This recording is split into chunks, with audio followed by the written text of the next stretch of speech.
take on the world.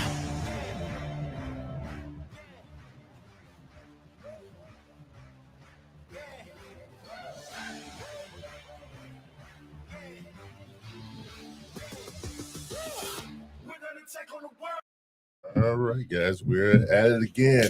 Episode 126, downtown St. Joseph, Michigan. This is a Third Eye Truth Theorem podcast. Joe, what are you looking like that for? You got this weird look. Joe's pouring his wine like always, one glass at a time, every hour. Yes, that is true. Actually, half of the bottle goes in, and then guys, I am James Gill, your host. This is Joe Hill, the co-host. Tonight we have two guests. Doubling up here.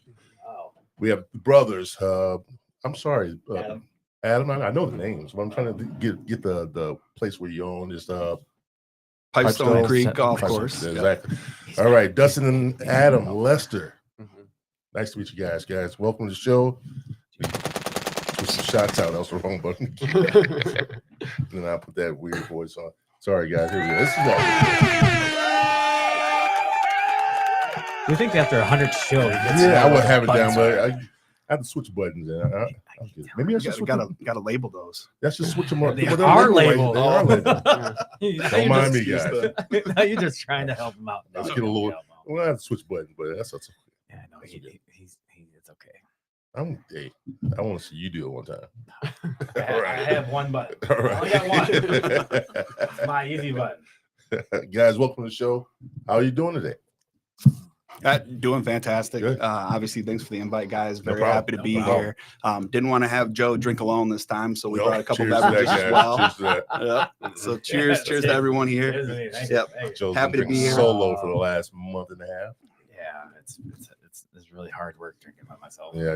Yeah, well, thanks Sure for it is. having us. Yep. No first problem. and foremost. Well, to help it out a little bit, the reason I have you guys on the show because you guys are own and everything else that you guys do for the community of.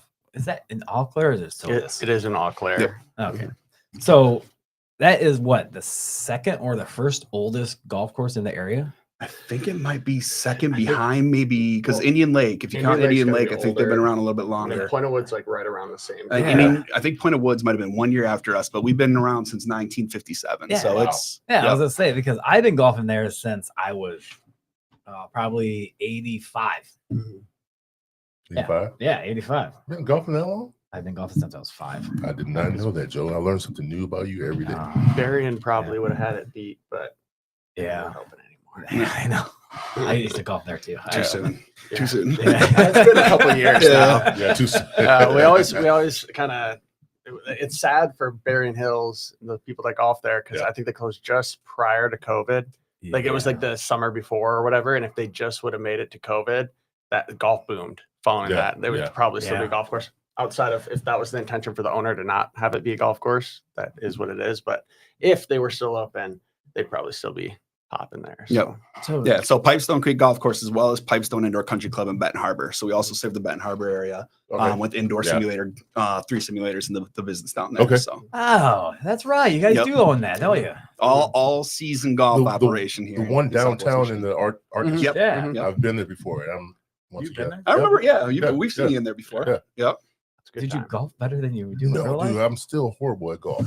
Even into the Still simulator? horrible. Good It was a news. time, man. It was Good news with the private suites though. Yeah, That's- nobody could see it. My Yeah. friend, No guys I evidence. went with were laughing at me. The other And then- nice thing is you can put it on beginner mode, and it kind of helps a little bit. Yeah.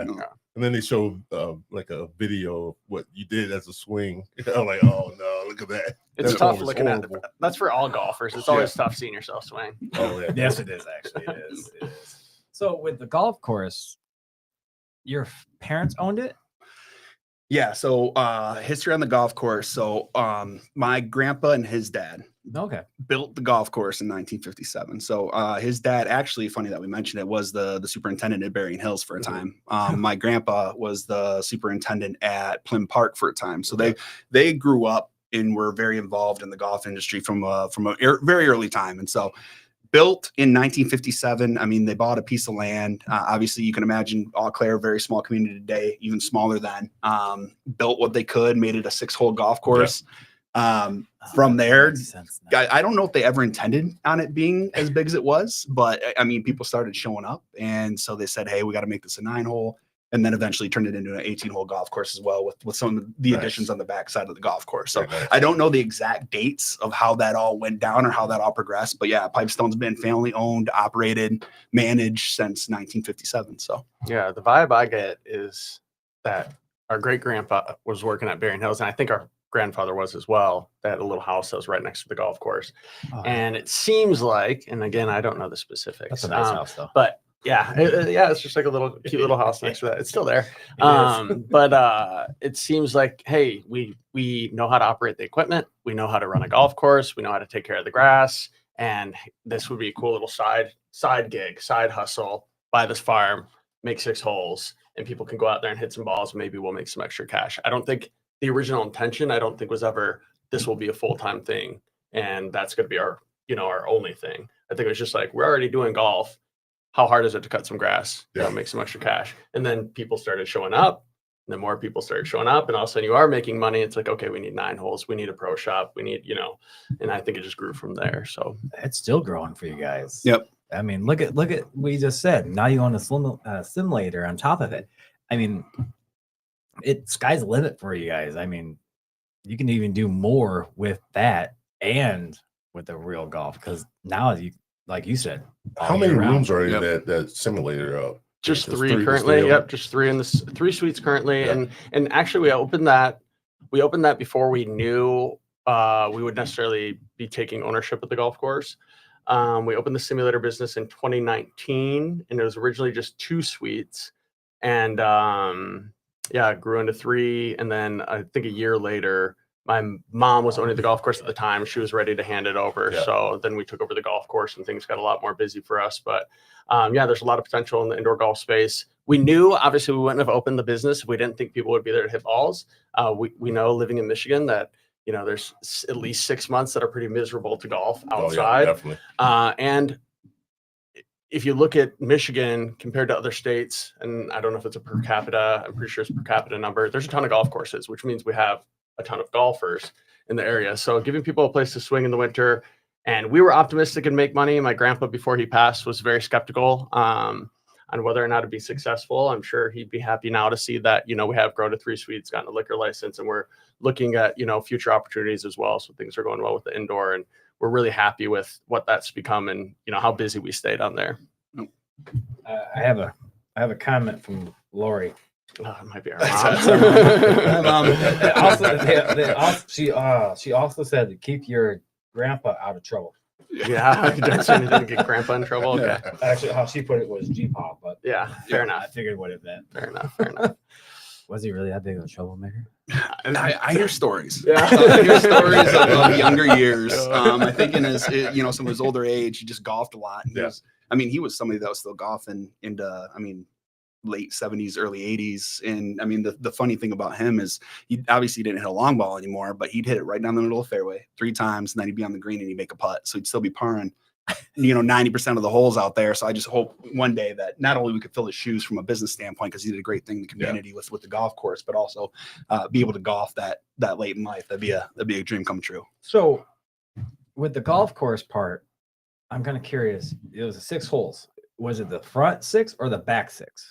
It was, and this would be a better question for our mom if she was still around. But I think it wasn't necessarily the 1 through 6 as they currently exist, but I think those 6 holes comprise that property that the front is on now.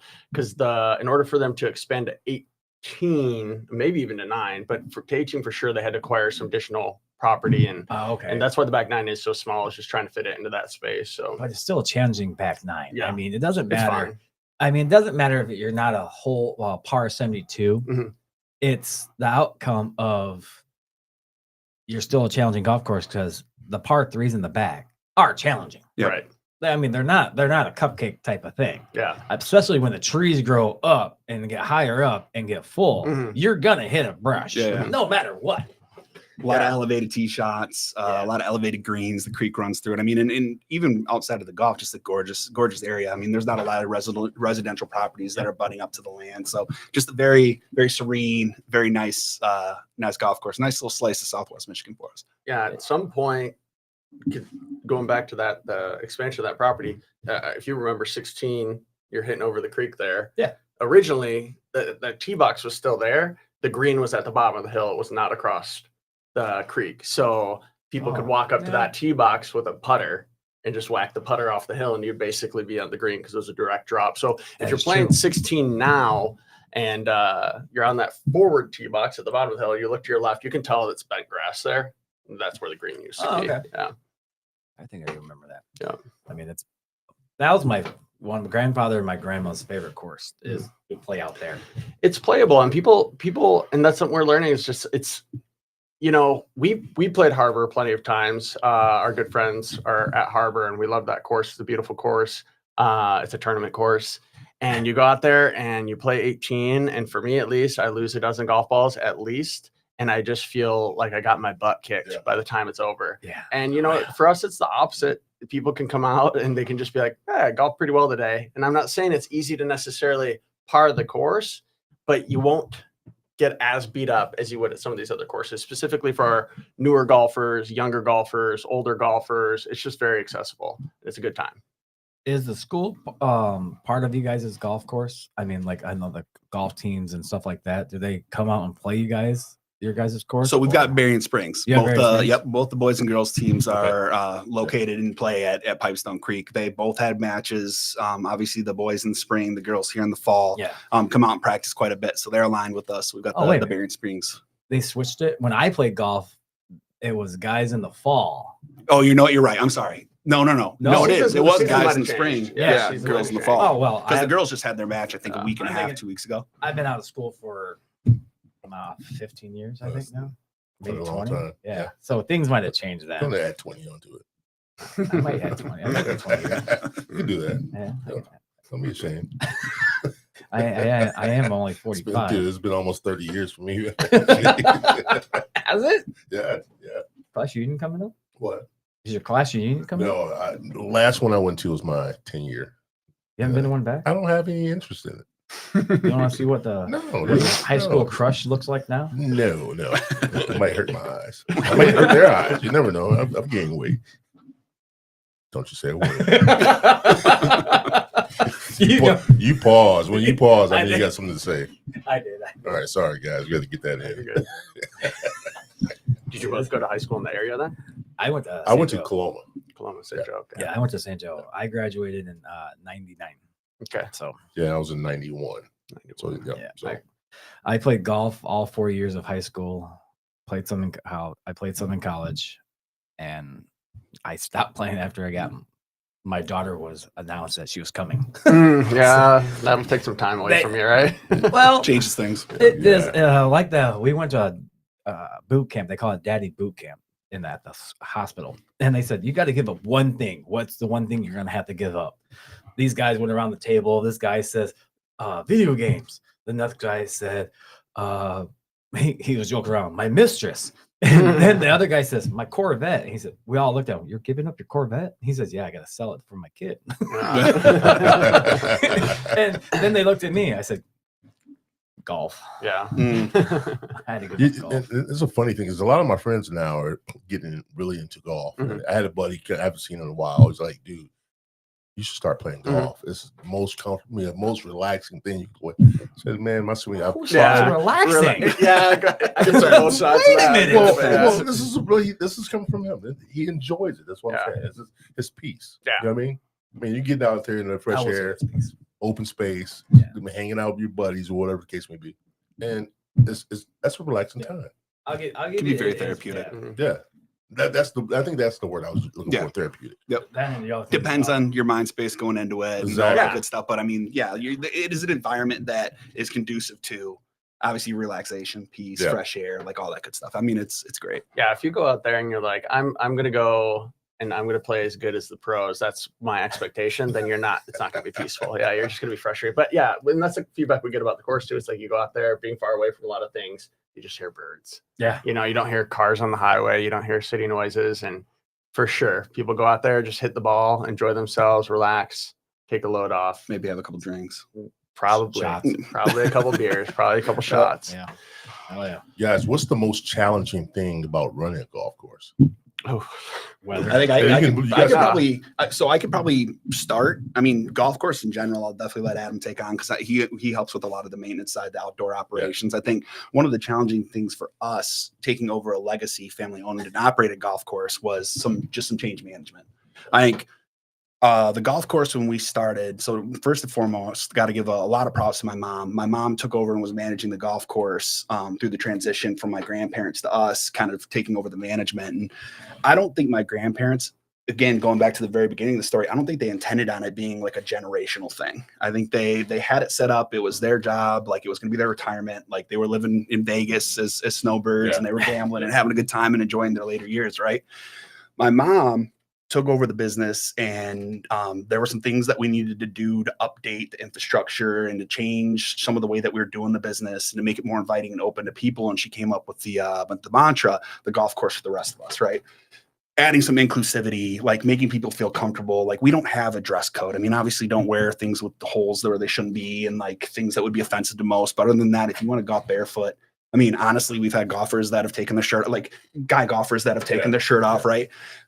It's a very open and inclusive environment. And so when golf started to boom a little bit, and I'm getting to the point of the change management side of things, we started to get very busy. And I think we kind of changed the mantra to good time golf because we still wanted to continue to have it be inclusive, but we want to create an experience for people. We want people to come in and walk away and say, man, that was a steal. They're not charging enough money, right? Like we're paying a certain rate for golf and other golf courses are getting more expensive. They're continuing to raise their rates just because the demand is getting so high for it. But we wanted to continue to maintain that inclusivity and kind of break down the gates of golf a little bit with what we were doing with both the indoor and the outdoor operations. And so with change management comes some difficult pieces. I think when golf wasn't very busy, you'd have people walk out and they'd be able to get on the golf course right away, right? And, you know, they might treat the equipment a certain way, or they might treat the grounds a certain way, or, you know, they might be driving right up next to the green, which, you know, at certain times, like people might say, like, I don't get why that's such a big deal. Well, everybody starts on the tee and everybody ends at the green. And so if all the carts are getting close to the greens, the grass around the greens are getting beat up. And so there were certain elements of change management that when we're coming in and we want to create a good time golf experience for all, that we just had to kind of start to manage some of those expectations. And so I'd say it continues to be an ongoing issue. I think it's something that'll always be present when you're managing a business. It's just helping to manage customer expectations. We've had over the past couple of years, a couple dozen of customers when I'm working down to the pro shop that'll come in and will be a Saturday. And I mean, we're back to back booked tee times. Our first available tee time might be 3:00 in the afternoon. We've got blocks on our tee sheet because we just don't have enough carts for all the people that are golfing out there. Right. Wow.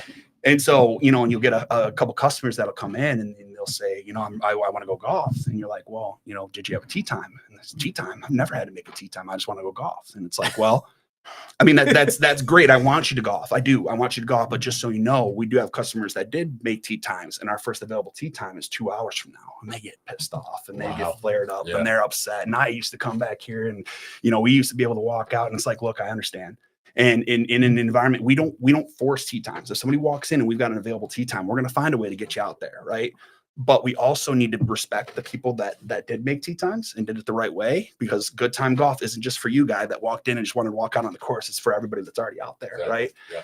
And the truth of the matter is the reason we do that is not so that we can have you come in and piss you off. Like we don't want to piss a customer off. Right. Like we don't want to upset someone. Yeah. The reason that we do that is so that you don't drive from Paw Paw or from Niles or from South Bend and then get here and people already have tee times. It's make that tee time so that you guarantee your spot and we'll be able to get you out there without a problem. And so it's just stuff like that. It's stuff like trying to manage some of those expectations and make sure that we're continuing our responsibility is not necessarily for Joe to have a good time or for James to have a good time, right? It's for us to maintain the integrity of everybody having a good time golf. And sometimes that comes with some tough change management as you're kind of moving through it. So, I agree with that. Yeah, to build off that, and I'll get into that because Dustin runs the front end operations for the most part, and I deal with the grounds.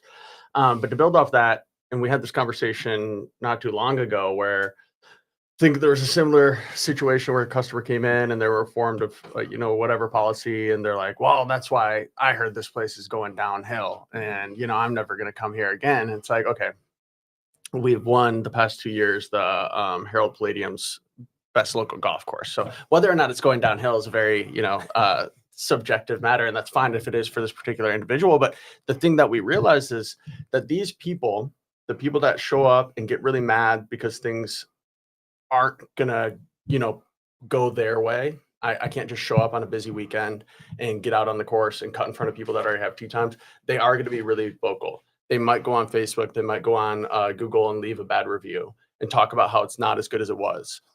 All the customers that we had throughout the summer who enjoyed good pace of play, who weren't cut in front of, and most likely these customers that are making a stink when they're out on the course are probably not going to behave the best either while they're out there. But all these customers that had a good experience because we weren't jamming people who just showed up in front of them out on the course, they're probably not going to necessarily go out of the way to make a Facebook review or Google review. But in the past, if that happened to them, they just wouldn't have come back. Right? They just would have said, that's really messed up. I had a tee time. They just let this guy out in front of me. I'm going to golf somewhere else next time. And so year over year, we've seen, I think both on revenue and rounds played increases. As we got a little more strict with some of our customers who, for lack of a better term, had these entitlement issues, as we got a little more strict about, hey, here's how we expect you to treat the equipment. We don't want you bringing outside alcohol because it's illegal. We want you to keep the carts off the tee boxes and greens. And, they huff and puff and they left. And then year after year, we're seeing more and more volume because all the people that were upset by those behaviors, were upset by the ways that things might have operated in the past, that just chose not to golf there anymore. Now they're golfing there every weekend, right? But they're not going to go on Google and leave a review about that. So that's one of the things we've learned. And it's hard, like Dustin addressed, it's hard to lose customers that have been there for a long time. But at the end of the day, if they're not going to, respect the staff, respect the equipment, respect the course, respect the processes, then until they decide that they can, then they're better off, golfing somewhere else. And that sometimes it's hard to say goodbye to a customer, and sometimes it's not hard at all, depending on who it is. But going into the ground side of things, obviously what is our peak rate now? Like somewhere 18 holes, 40, like 45. Yep. So $45 course. And our objective, as Dustin addressed before, is that every person who shows up and pays $45 leaves feeling like that was at least worth $45, right? So we never want to, be at a price point and then at a conditions point on the course where it's like, hey, I paid $60. This did not feel like a $60 course, because we've played courses like that. We don't want that to be the situation. So it puts some pressure on us because we literally have 3 people on our grounds crew. We've got a gentleman named Freddie, who is a godsend. He's been there for a long time, and he answers all the questions and solves all the problems. He mows fairways. He mows roughs. He keeps the equipment maintained. And every time I've run into an issue, he's helped with that. And then Dylan as well mows greens every day. And between the 3 of us, that's all it takes. We prioritize the greens, making sure they're in relatively decent condition, the tee boxes as well. And for our customer at a $45 price point, we know, if it's the middle of the summer, the rough might be a little dry and crusty. We don't irrigate that, right? So, there's places we have to make sacrifices, and there's places we prioritize. When you're charging $45, you can't afford brand new equipment. A brand new fairway mower is probably $90,000. A brand new greens mower is probably $40,000 to $50,000. Yeah, it's not cheap stuff because they can go to a country club. These manufacturers can go to a country club and get that price, no problem. So we got to shop used. We just replaced the engine on our Sand Pro. That was a process, but we did it ourselves. When we put in a new irrigation system, we did it ourselves. So it was me, Dylan, Freddie, another guy we had at the time, Dustin. I dug a couple holes. Yep. Yeah. And we were digging 4-foot holes in solid clay, in 40-degree weather down to the main line to replace these swing joints, replace these sprinkler heads, because that's the type of things we just got to kind of buckle up and get done ourselves. So that way we can stay at that $45 price point. That way we can stay competitive and affordable and accessible, because that's always the goal. You guys are competitive on your price. There's only one other course that's even close to you guys' price, and it's on the opposite end of the spectrum of Southwest Michigan for you guys. Is Pebble Rock. I mean Pebblewood. Pebblewood, yeah. Mm. Yeah, Sorry, yeah, there's I a few in call there, it the yeah. nickname. And we try to It's hard keep as a tabs. rock. We try to keep tabs on our competitors too and play those courses when we have an opportunity. And obviously there's others in the area that are relatively close in price. There's some a little more, and I think justifiably so. There's some more, and maybe not justifiably so. But yeah, we try to keep tabs. I on think that. the most is still, of course, it's always going to be Harbor Shore right now. Mhm. But yeah, then from there, I think it's Lake Michigan Hills. Yeah. Yep. And for a Lake Michigan Hills, since you can type of atmosphere like where people just drive up and they're always there, and Right, they right. can always probably get on. But you guys and your guys' course, I give you guys credit for being open. Like I said earlier, being probably the oldest golf course in the area, you guys are killing it still. I mean, people are still going to go out there. Yes, I do golf barefoot myself. But I always golf barefoot, even when I was in high school.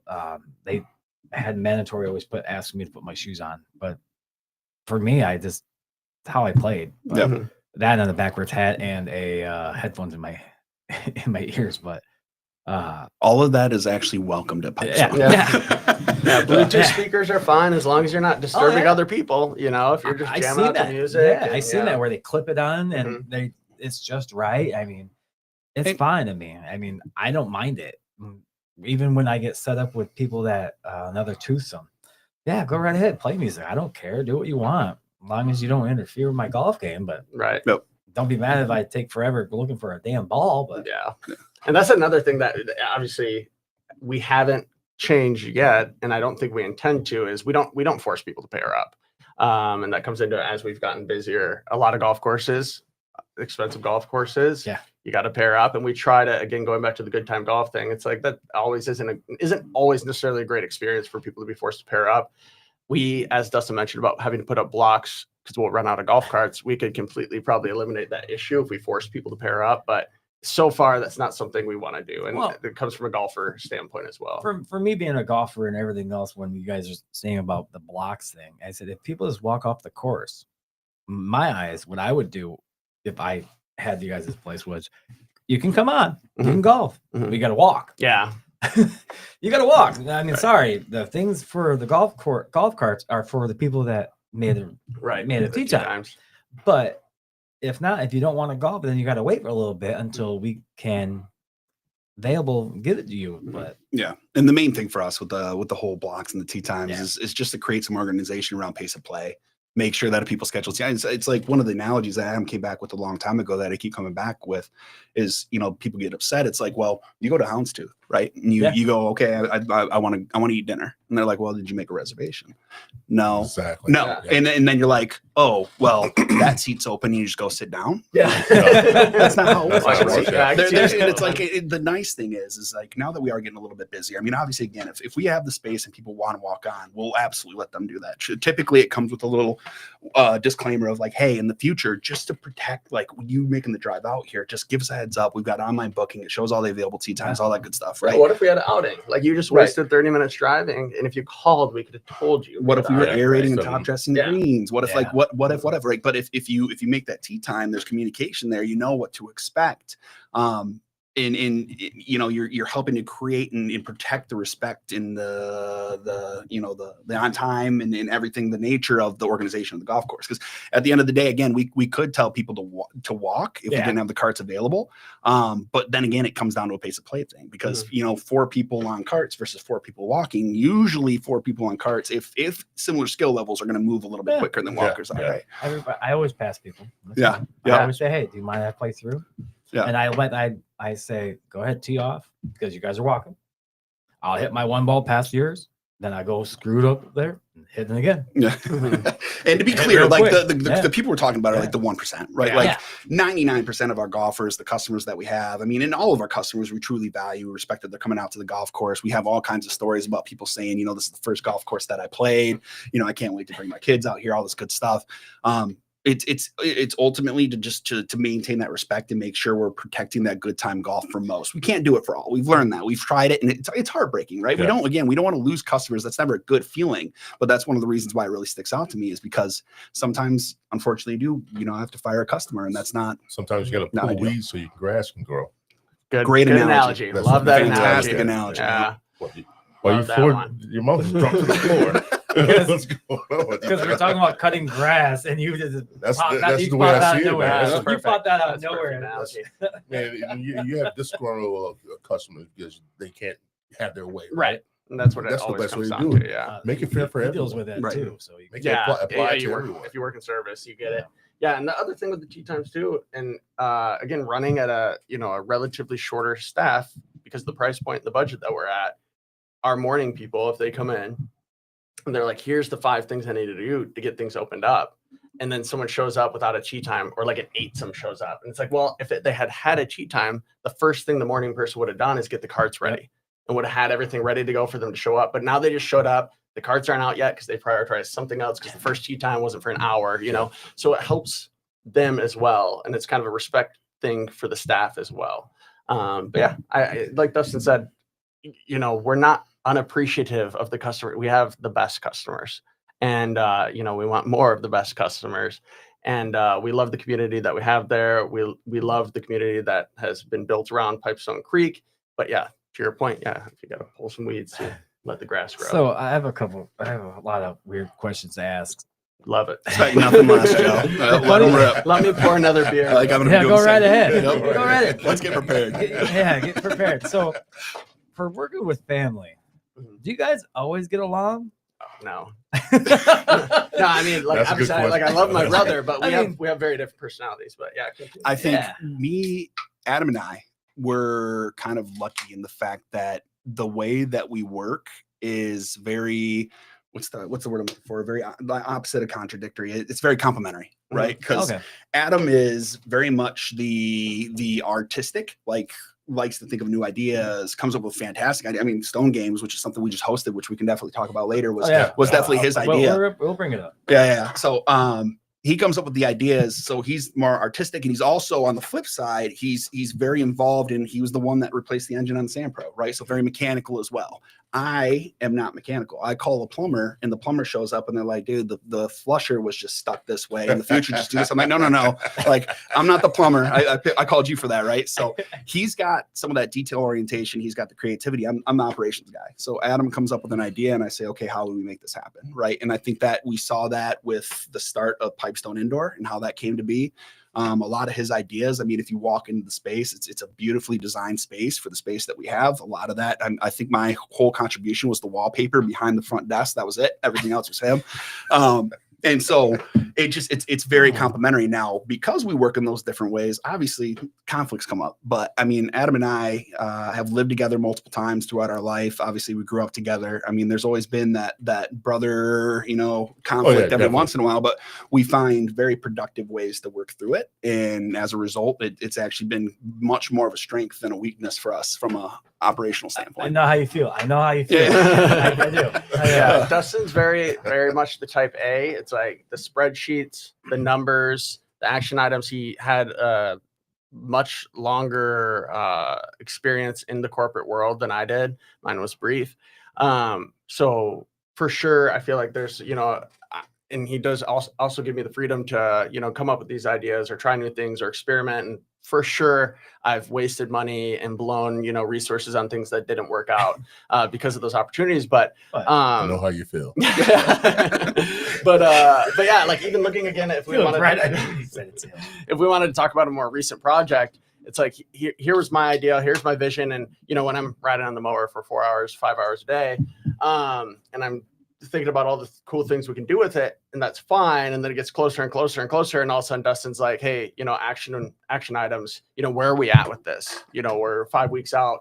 Can we not wait until the week before to do the things that take 3 weeks to do? And that's much more his personality, and that's why it's complementary, is because I was the kid at school that's going to study the night before the exam and not necessarily do well on it.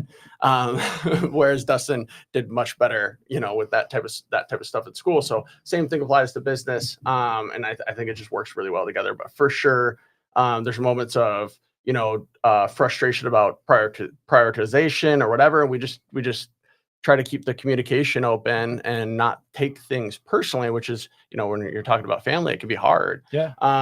But you try to keep it, this is not brother to brother. This is business talk. So let's get, let's pretend we're two CEOs or whatever in a boardroom, and what would make the most sense business wise, right? And then we can deal with the brother to brother stuff later. We can have a beer and talk about that. Yeah. And I mean, it's actually gotten to the point, and maybe some advice for other folks that might be going through some of the same challenges. It's silly as it might seem. Like, I honestly will get into conversations, because we've got friends that work with us as well, where it's like, hey, like, putting the business hat on, right? Like I'm putting whatever, right? An analogy of like, I might use a certain tone, because I actually had over 10 years in HR. So when I talk, sometimes people are like, Dustin, you use your fucking HR voice. Like, can you just talk to me? And it's like, well, that's why I got to put the business hat on, because I also don't want there to be confusion about what the expectation is, right? Like, and so let's have this conversation from a business perspective. And then to Adam's point, I'm going to put that brother hat back on. Let's go have a beer, you know, and let's talk about some other things, or talk about from a family impact, how that matters, right? That's a great way you guys balance that, man. It's awesome to see, because, I mean, a lot of times blood and business don't mix. You know what I mean? And just to see you guys understand that, hey, you guys are different, and you guys both have roles in this business right now. That's a beautiful thing to see. I appreciate that. Yep. And we'll and I mean, I think you hit on a really, I think you hit on a really important point too, clarity and what those roles are. And like, obviously for me and Adam, nothing's off limits, right? If there's a certain thing that I've got to do and he has some feedback about it, or if he likes it or doesn't like it, he's more than welcome to step his foot in and say, hey, like, let's look at this, right? Vice versa. But I think having some clarity on what those roles are and what the expectations are in those roles helps create some of that clarity and that piece as well within that relationship. If people don't understand what their role is within the business, like if we didn't have that line of delineation, then that can create some issues and some confusion on who's doing what and is it getting done. And what's the age you got? 2.5 years. Yep, 2.5 years. Yeah, so not too far apart. Who's the older? You're the older. Yeah, the one without the.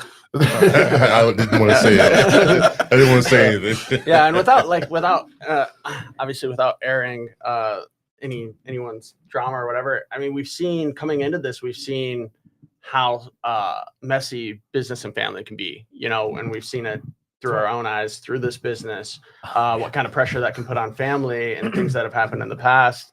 And we knew coming into it, it's a discussion we had very early on with our mom and everything else. Like we know that can happen. And like, that's number one, is we're not going to let it happen. That's not whatever, this is never going to devolve to that point. Right. So, always family first, family and friends first, business second. But for sure, I think overall through the years, if it wasn't working, since we opened indoor 2019, 6 years.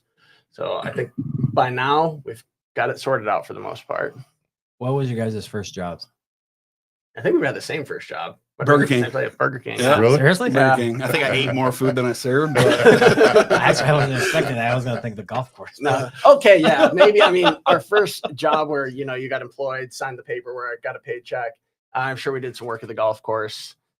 But yeah, I mean, I worked when I was going to school. I would come back because I went to Central Michigan. So during the summers, I would come back and I was mowing rough, and I had a weed eater in my hands and was trimming around trees. And so, so you know how to work the outdoors. Oh yeah, I mean, I still do. Last Tuesday, we 12 hours. Yeah. Me, Adam, Justin, Dylan, and Freddie, just 5 of us, aerated and top dressed all of our greens in 12 hours, and they're actually already healing up, which is amazing. So you're not just business suit type of guy. Right. That's no, I'll get my hands dirty. You'll get your hands dirty. I mow the greens every once in a while, which is always good because I think we've got a good eye on what we're looking for from like a disease standpoint, and when we're mowing the greens. And so we'll step in. I mean, we go on vacations rarely, but when we do, like I'll be on the mower, so it's Do you allow them on that? Yeah, I mean, no one should have to ride on that T-mower. It's such a piece of junk, but one of those $40,000 to $50,000 pieces of equipment we're talking about earlier. Yeah. Now, how long does that take to mow a golf course? So keep it.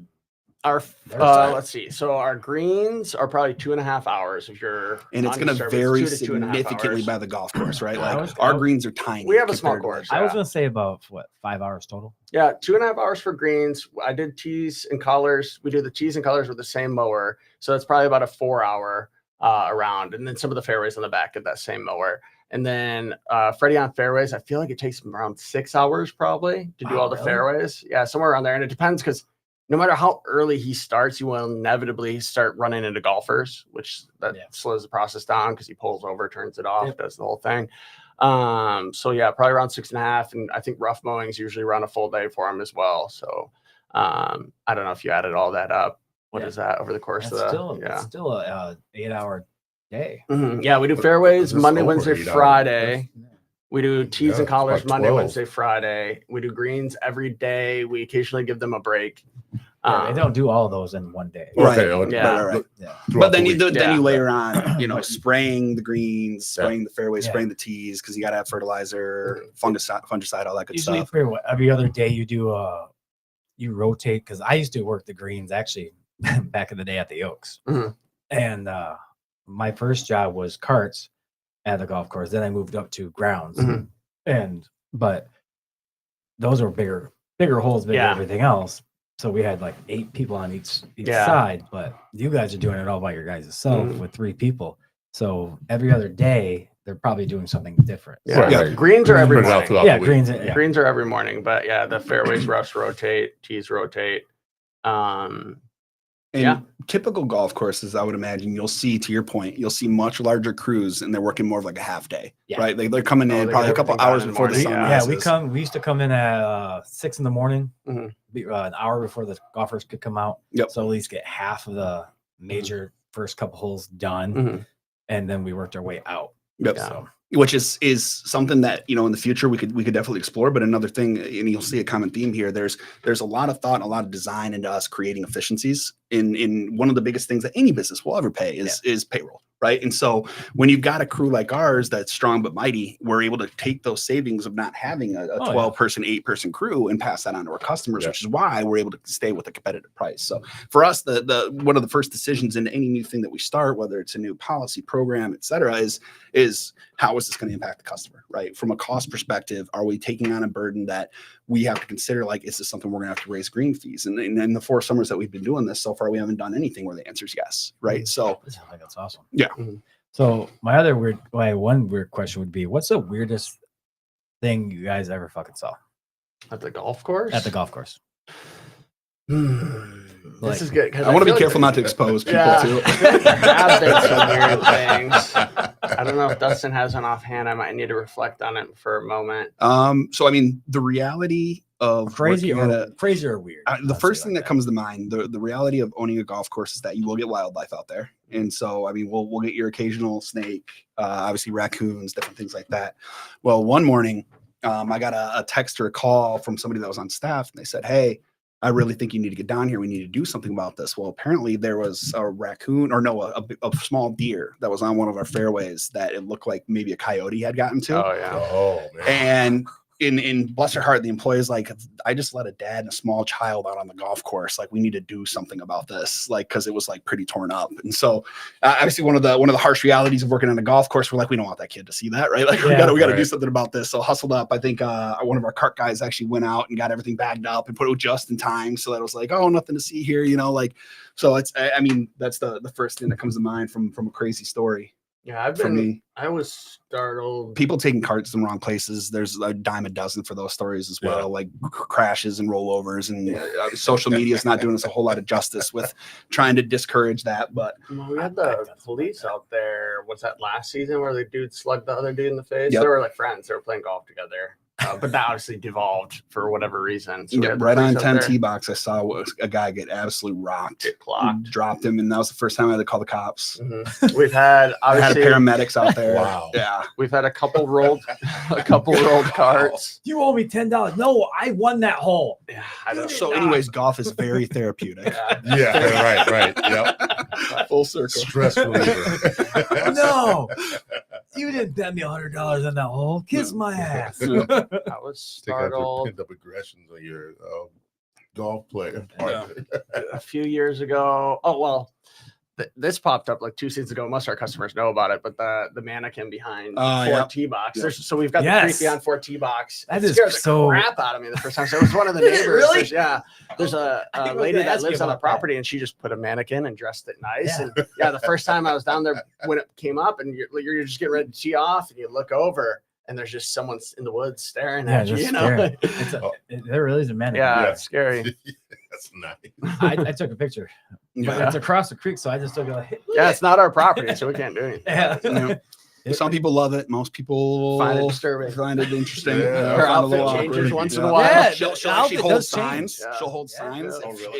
if the neighbor knows there's people she knows golfing. I think earlier this year I was holding like a happy birthday sign for Mhm. somebody. So yeah, it's got It Got a is story pretty of its cool. own. It's pretty cool. I can imagine it would be Yeah. throw you off. Conversation You see starter. that in the woods. yep. Oh yeah. Oh, what was the other? Freak Oh, me out. it's not really a question. It's more of a statement.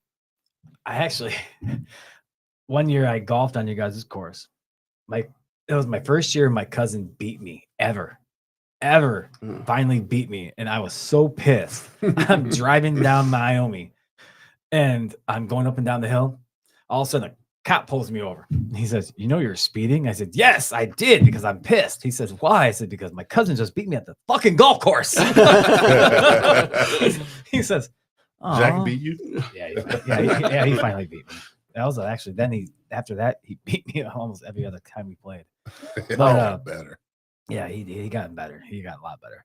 And so he says, "I'm sorry, I'm gonna have to give you a ticket." I went, "Oh, why? I got beat already, Yeah. and now you're gonna beat me even more." Salt the wound. He says, all right, I'll let you off with a warning, but don't get pissed off when you get beat by your cousin." She's so sweet. You know what? That just made me think of something when you mentioned Naomi. We came in one morning. If you're familiar with the course, you got one tee box or 9 green. Sorry, Yeah. I'll get it straight. 9 greens right next to Naomi. There's a road that tees into it, and it might be called Michael Road. Michael So, Road. yeah, Michael. And there used to be a big stump here behind 9 green. And one morning I came in and the stump was damaged, and there's like chunks of plastic, and you could see car tracks coming off the road over the stump and in the grass. Okay, so this had to have been a pretty catastrophic hang up for this car. I imagine it wasn't very drivable following the situation, but there was no car. So it happened in the middle of the night. Someone clearly missed the stop sign for Michael Road, ramped off Naomi onto the golf course, blasted the stump, landed past it, and throughout the night, I don't know if they had a buddy with a tow truck or whatever, but they were gone. So we had no idea who it was. We have no idea the extent of the damage. There was chunks of cars. The stump was messed up, marks in the turf, but no one found. So Wow. yeah. Has anybody ever hit the car going by? I've always wanted to golf ask. ball, I have no I always clue. wanted to Not ask that the golf I'm course aware that. of. Yeah. Because I think 9 definitely offers the opportunity. 9 Yeah, does? if you blade one on 9. But also 18. Naomi doesn't get a ton of traffic either. 18, you probably could if you hit your hot driver 300 yards. Yeah. You'd have But- to hit it pretty well. Yeah, I hit it pretty well, but it's still. I always want to know if has anybody ever got hit by a golf. Yeah, not Golf that we're ball. aware of. And I would imagine there's a good chance that if a golf ball did hit a car and they were aware it was a golf ball, that they'd probably stop in and tell us. Yeah, like Yeah. they'd let you know if there was any damage done. Right. Place, yeah. Yeah. So I'm not aware of it yet. Would you feel bad? Would you ask for your ball back? Yeah. I'd be like, was it a Pro V? Take it. We'll sell it for $250 in the pro shop. What I'll is say, it? We should know this because we run a golf course, but from a legality standpoint, I do think it's the golfer's responsibility, right? I don't Yeah. think it's the golf That's course. It's not the golf course. why Yeah, it's not the golf course. when we lived in Vegas, they'd say never say you hit the golf ball. Never. Yeah. own It's up just to like it. the insurance companies with car accident, right? Never take fault. Never admit fault. so anybody that lives on a golf course like over here with all the houses, on Harbor. it's not the golf course's fault. It's the golfer's fault. Yeah. Right. So if you broke someone's window, they'd come out and probably be like, "Hey, Yeah, Yeah. but they also have home insurance Yeah. for just that reason. Right. So they half the time they don't care. yeah." I'm also, I wonder about that, man. How they, The golf ball. yeah, It's a golfer's fault. golf ball going through a window or hitting It's a kid or something. wow. You went to hit a kid. Hey, That it involved can children. happen, man. I Anything can I happen. would imagine it would be interesting to pull up the statistics and see how many people have actually gotten any kind of justifiable claim from golf ball damage. I mean, it would literally have to be probably the golfer going up and saying, "Hey, I'm sorry, I broke your window. Yeah. I'll pay to fix Yeah. it." Right. Because I don't know how enforceable it is. Because again, you'd have to have a way to actually prove that it was that person that hit the golf ball. And I Exactly. mean, there's a lot of plausible deniability of golf balls flying from anywhere. Well, if you're playing Somebody could with, have shot a potato gun with a golf ball. You know, you never know, right? You never know. if you play with a bunch of guys that I have, pretty much, you got to play where it lies, though. Still, so Oh, can I have so my you're the guy ball that back? walks into the back door. I got to play through Caddyshack No, style. that's Caddyshack. I would be like this. Can I have my balls like put it on your deck right here because this is not out of bounds for me yet. I gotta hit it right here because my friends would. Yeah. They would. Yeah, we've had some near misses for when you're out there cutting grass and stuff, but I mean, I need to knock on wood. There's been no serious direct hits, but yeah, golf balls come whizzing by all the time. Do you think they're aiming for you on purpose though? Never. Yeah, I think if they were aiming for me, I'd be super safe for most golfers. Just got to stay in the middle of the fairway. That's the safest spot on the golf course. Yeah, I was on the sprayer one time in between hole 8 and 9, just blowing out the tank, and yeah, there's a huge bang on the plastic tank behind me, and the kid came up and he's like, "Oh my god, I'm so sorry." I'm like, "Well, I know you didn't do it on purpose because this was a terrible hook. You know, like if you did it on purpose, you wouldn't have hit me." But I don't think anyone aims for you necessarily. Maybe there's some awful people out there, but I don't aim for for those people. Because they're open. There's nothing that's going to protect them. No, but and knowing a golf ball and knowing how hard it hurts and knowing what the damage could do to somebody, it's going to hurt. And you can knock somebody out or even kill them. Yeah. I mean, when we had Connie on, she told us stories about people getting hit. I told her a story about one of my kids on the golf team. I still think it's fucking You laughed that hard when you told the story. I know. I just thinking in my head with him lifting up his leg and you can see all the nipples on his leg. The nipples from the golf ball. Yes. Yeah. If it hit it just right, if it hit it where the words were, you could probably see the word Titleist. Just see Titleist on his side. Yes. Because it and you could see the indentation. But hopefully it was a logo ball because then he's a walking advertisement for about a week and a half. So man, it was at Pipestone. No, it was at Pebblewood. I mean, Pebblewood. It was at Pebblewood when he's crossing the tee box, and we told him not to go, but the guy says, "Go ahead. You guys can go." And all of a sudden, he's running, and he's in his back. And he was dirty, and he was still playing the tournament, so he got pissed because he had to play it. Yeah, because with the injury. So yeah, we had a lot of stories for that one. With you guys' outing, you guys have a lot of outages, don't you? We've got a handful of outings. I'd say compared to other golf courses, we've actually started kind of slowly pull back a little bit on the amount of outings we do just because open golf has been so busy. And when you've got outings, it's a little bit different operationally. You have to have staff kind of set up a little bit differently because obviously you're going to need a huge rush before the outing starts. And then you're going to have 4 to 5 hours where there's really not a whole lot going on in the pro shop. And then everybody's going to come in at the same time. So from a staffing standpoint, it creates some small nuances. There's some differences in the way that you staff things up. But with open golf being as busy as it is, I mean, there was a day, even at our golf course, where if you did an outing and kind of guaranteed some of that income, you'd get a really good price. And I think we're actually kind of starting to shift to a space where it's like, hey, if you're going to do an outing, you're almost going to pay a little bit of premium because it takes some different things for us to operate the golf course while that outing is going on. And if we can already have the guaranteed tee times with people coming out for open golf, there's really not a ton of incentive in this for us, other than a lot of these things also do charitable organizations that they link with, right? And so that's obviously a big deal to us. And that's one of the ways that we get involved with the charities is providing the space and making sure that people are having a good time and in a position where they can donate as well. So I'd say over the course of the summer, I mean, our 2 biggest ones are the Cherry Scramble, which is the one we host. We also have the Trent McKinney Memorial Outing, which is one that the Waterville Elite Wrestling team and Nicole McKinney host. I think those 2 are our biggest this summer. We actually had to bring in 10 extra carts for both of those outings and filled those up pretty quickly. WRX does 2 outings, one at the beginning of the season, the subpar, one at the end of the season, which is the Halloween, which is coming up here in a couple weeks, which is that one's a lot of fun because usually people are wearing costumes.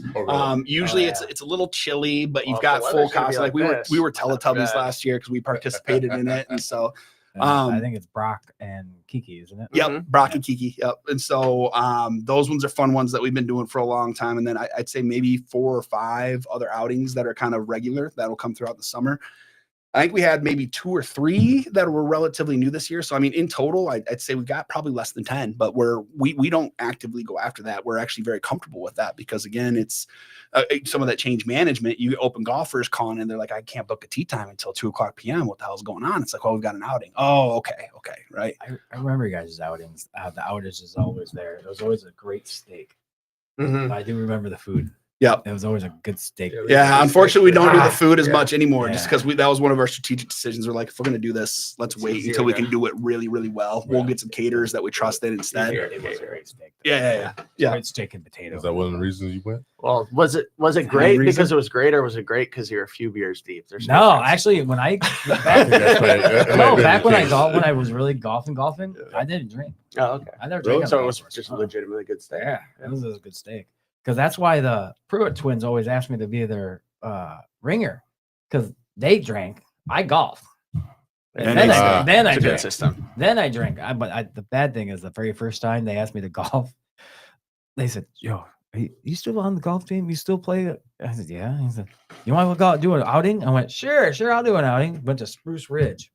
I went, "All right, I'll do this." So they picked me up and went to Spruce Ridge, and all of a sudden, the first thing I saw was a guy doing a kickstand. I went, "What kind of outing are you taking me to?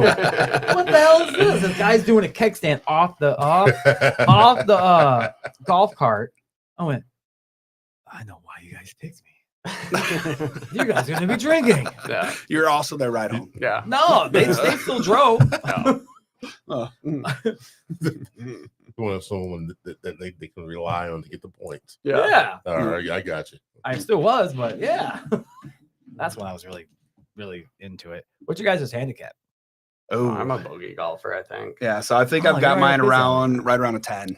I can't crack into Oh, yeah, the single 10. digits. Yeah, probably around a 10 or 11. I mean, at Pipestone, and obviously you guys, Yeah, people, without getting into the nitty gritty, there's rating and slow for golf courses. And so Pipestone is going to be one of your much more playable golf courses. I'd say on league, I'm usually trying to get about 3 or 4 over on 9 holes. And I think on 18, I'm usually right around a bogey every other. So what happens if you went to like Michigan Hills? That's a 72.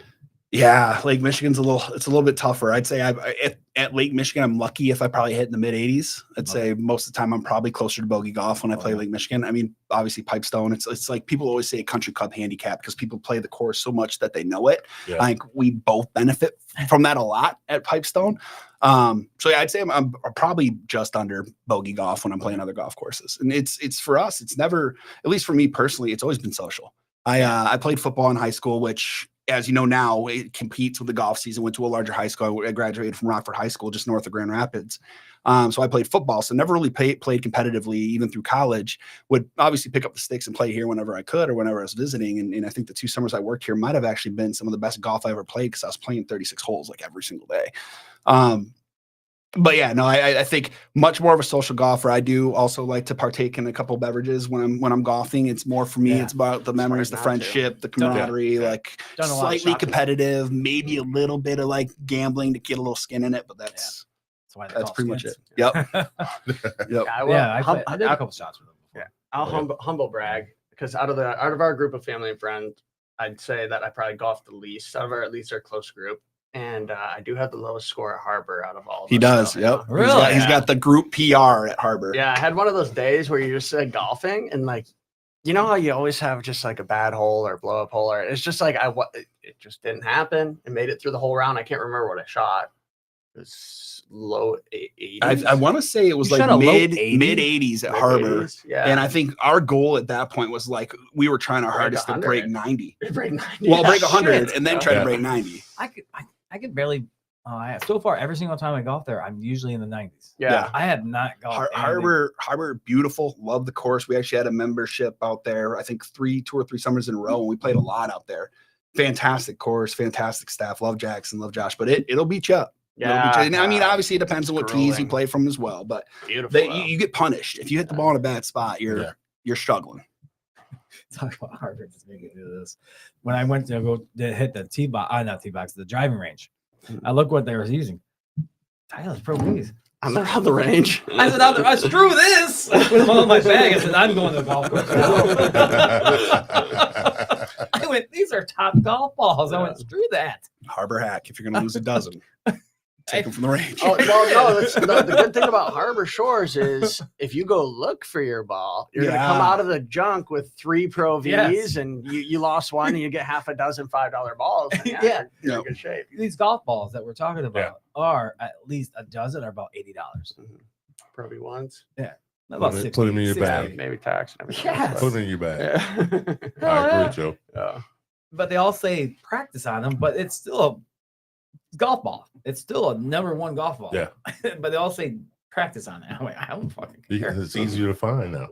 Yeah. Practice. No, that's my nickname. Practice. I did put my nickname on all my golf balls. As a golf course operators, we do not condone taking range balls to the course, but just gotta make sure I put that out there. Disclaimer. Oh wait, talking about golf balls. Here you guys. I saw those sweaties. Yeah. I saw those. You guys seen these? Yeah.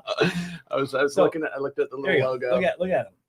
They're from Glenn Head that owns the Mailmax. He Oh, created. they even labeled which ball. You got Yeah. a sweaty Left right and ball. right, yeah. Sweaty left ball. Okay. Stroke it. Nice. Yeah, he That's made right. these back in the day when he first started off, just doing stuff. Yeah, it made and then he sold the company. And then he sold the company, Sweaty balls. and then he created Mailmax. Well, there you go. Sold it up. Sold the company to Richard Schwetty, and it all just made sense. They did. So I always cracks me up. So he gave us a dozen of those. So I have a dozen golf balls, but they're always a 2-pack. Naturally. Yeah. Yeah, naturally. Well, have them in 3s. That'd be a little weird. Yeah. That's what he Would said. make sense. Yeah, All right, you're guys, not- we're at the all top of the hour. It's 9 p.m. Third Eye Truth and Podcast, episode 127. I am James Gill, your host. This is Joe Hill, co-host. We have Adam and Dustin Lester in the house tonight. Guys, if you're watching on YouTube, please like, subscribe, hit the notification bell button, and watch us every Monday and Wednesday at 8 p.m. sharp. We have new content come out every week. Thank you for watching so much. We enjoy your presence. All right, guys, let's get back to the show. All right. Back to the show. Everybody got the refill? I always, yeah. Joe, that's Joe's time to Yeah, refill. that's why I say top of the hour. All right. Pacing. Let's I did. So to go on to what you guys are also here for, that I didn't know you guys owned. But one question I have: you guys have matching shirts. Did you guys wake up like this and say, "Hey, I want to wear the same shirt you do"? But Yeah. We actually, as part of my type A personality, I send a schedule out of outfits that we're going to wear. No, that's we- the HR in you. Yeah. We got company uniforms. No, we actually planned this because we just hosted Stone Games this last weekend, which I think was phenomenal. I'm not going to cover it a lot because it was Adam's kind of idea. Saw it come to fruition this last weekend, and it was a really fun event. Oh, is this your idea that you're sitting on the lawnmower? Yeah, one of those lawnmower ideas. Yeah. Oh man, you have a lot. I mean, I'm sure you guys cut your lawn or whatever. You have a lot of ideas when you're cutting grass. But yeah, Stone Games. Have either of you watched Squid Games? Yeah. Yes. Okay. Yeah. So Yes. you you watch the show and you're like, man, this is crazy. This is cool. And then the wheels start turning with the golf. And at some point it just kind of clicked. I'm like, why couldn't you do something similar? And obviously we're not going to do children's games, red light, green light, things like that. We got to make it golf related. And just slowly started kind of dialing in this concept of, hey, what if we can get a bunch of people out here and we just go hole by hole, and it's not about winning the hole necessarily straight up or winning the 9 holes or the 18 holes. It's about completing the challenges throughout. And if you miss one, that's it. It's not like Squid Games where you're going to get shot, but if you miss one, then you're out of the contest. And at the end, we have to have a cash prize. So we started, spitballing ideas, and we're like, let's get, we start having these grandiose plans of costumes and outfits and all this. And we're like, okay, let's just focus on pulling this thing off the first time. Let's see if people enjoy it. Let's see if we can get people to sign up. So yeah, we hosted it. That was last weekend, right? Saturday. Last Saturday was the first ever Stone Games. And I'll go over kind of the challenges and some of the stuff we did. But at the end of it, it was incredibly satisfying because people seemed to have a really good time. And, we learned a lot, and we're looking forward to next year. And it sounds like most of the people that participated will be back next year, if not more people. And we did have a video crew out there. So no teasers. That's gonna be the big no spoilers. Yeah, so I think we can go over the contest, but as far as like winner, like all that good stuff, we gotta be okay. Yeah. So that's fair because we did put a decent amount of resources into the video production. Complimentary, you Yeah, see? yeah, and we don't want to spoil the result. Remember, Not that the participants haven't probably already spoken about it, but anyways. So what we did this season was we ended up with, I think, around 21 pre-registrants. By the time I think we started, we're down to 18, I think, at the beginning. And initially we shot for like, hey, let's try to get 50 people, right? That was our goal. And I think the first year event, that was probably a moonshot. We didn't get there, but I'm kind of grateful that we did it because it allowed us to, pull this thing off and figure out how things work. So 18 people, we start on hole 1. The first hole, we don't have a range, and you can tell there's some tension in the air. All the contestants had their own golf cart. They all got their own pullover. We tell them you get 3 golf balls to make it through this contest. If you lose all 3, you're out. Outside of that, we've got hole by hole contests. We'll let you know as they come. And to get it started, we just said make it through hole 1. You just got to double par the hole. So 8 or better. Okay, that was contest number 1. And we've got regulars, we've got golf pros there, we've got all kinds of people. And again, we won't discuss how many people got eliminated. We'll keep that for the video. Hole 1, make it through with a double par. We move on to hole 2. Hole 2 was pair up. You had to partner up before we discussed the contest. Everyone chooses a partner. We called this tag team. We said between the 2 of you, and this is a par 4 dog leg left. So between the 2 of you, at least one of you, you're both playing your own ball. Okay, but at least one of you has to make the fairway on your first shot out of the 2 of you. As long as one of you is in the fairway, you're both advancing. Your next goal between the 2 of you, someone's got to be on the green or collar in 3 shots. So it doesn't have to be their next shot, but the shot after that, at least one of the 2 of you has to be on. And then I think it was double bogey. Yep. Double bogey or better. Double bogey or better. So if one of the 2 of you completed those tasks, you moved on to hole 3. Hole 3, again, we partnered up. This time we discussed ahead of time what the challenge was going to be because we had a stipulation. So hole 3 was team up. It's going to be a scramble. If you choose someone who gets to play from the forward tees, then both players can start from the forward tees. So because we did have some ladies and some seniors that were involved. Yep, in the we had people who were eligible for those cool. tees. You had different age groups too. Mhm. Yeah. Yep. And that's we wanted to structure the contest. And as we designed it, it's like just because you are a golf pro does not mean you will automatically win this contest because you can have an off hole and it is not dependent again on the score at the end of 18. It's shot by shot, hole by hole, who can make it through these contests, right? So we did that. Hole 4 was random teams. So people drew out of a bucket who their partner was for that hole. And then it was alternate shot. The team with the worst score was eliminated. Hole 5, we called hopscotch. So it's a par 3. You went from the tee box. We painted a big circle in the middle of the fairway. It ended up being around a 60-yard shot, I think. So you had to land in the circle to begin with. If you missed the first circle, you were eliminated. Once you made that circle, you had to land on the green. If you missed the green, you were eliminated. And then you had to bogey or better on the hole. Okay. So if you made it past that, hole 6 was partner up ahead of time. And this could give away things for next year. So, you never know. But if you watch Squid Games, you should be expecting things like this. Partner up before the challenge is disclosed. You choose your partner. A lot of people obviously presumably are going to choose their friend or whatever. And then at the end of that hole, you're playing against each other. So one of you is getting eliminated. We had a stipulation on that one. If you chose to tie, you would both advance, with the exception of if your tie score was the worst score out of the group, then you would both be eliminated.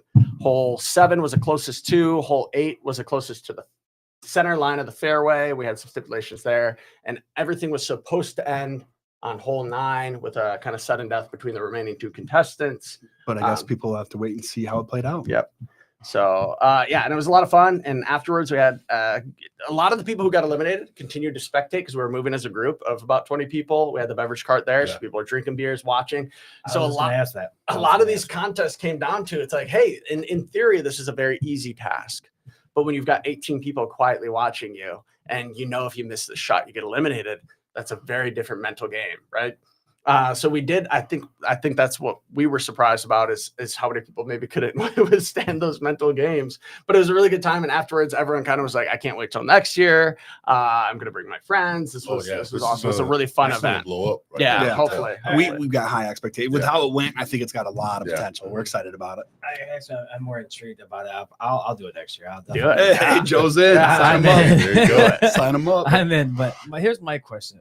So I did watch Squid Games before, but my question is, if you get eliminated off that hole, you still go advance to the next hole? Nope. So if you fail the first You're hole, out. you're out for the whole I think entire this thing. is one of the biggest hurdles that we had to overcome this season. I think it's one of the reasons why we only ended up with 21 pre-registered is there. And we were pretty visible about this when we did a lot of our communication. It was because initially we had the price set at 150 to be able to participate. Now the purse, we were giving the first place person $2,500. So this is not a small prize, right?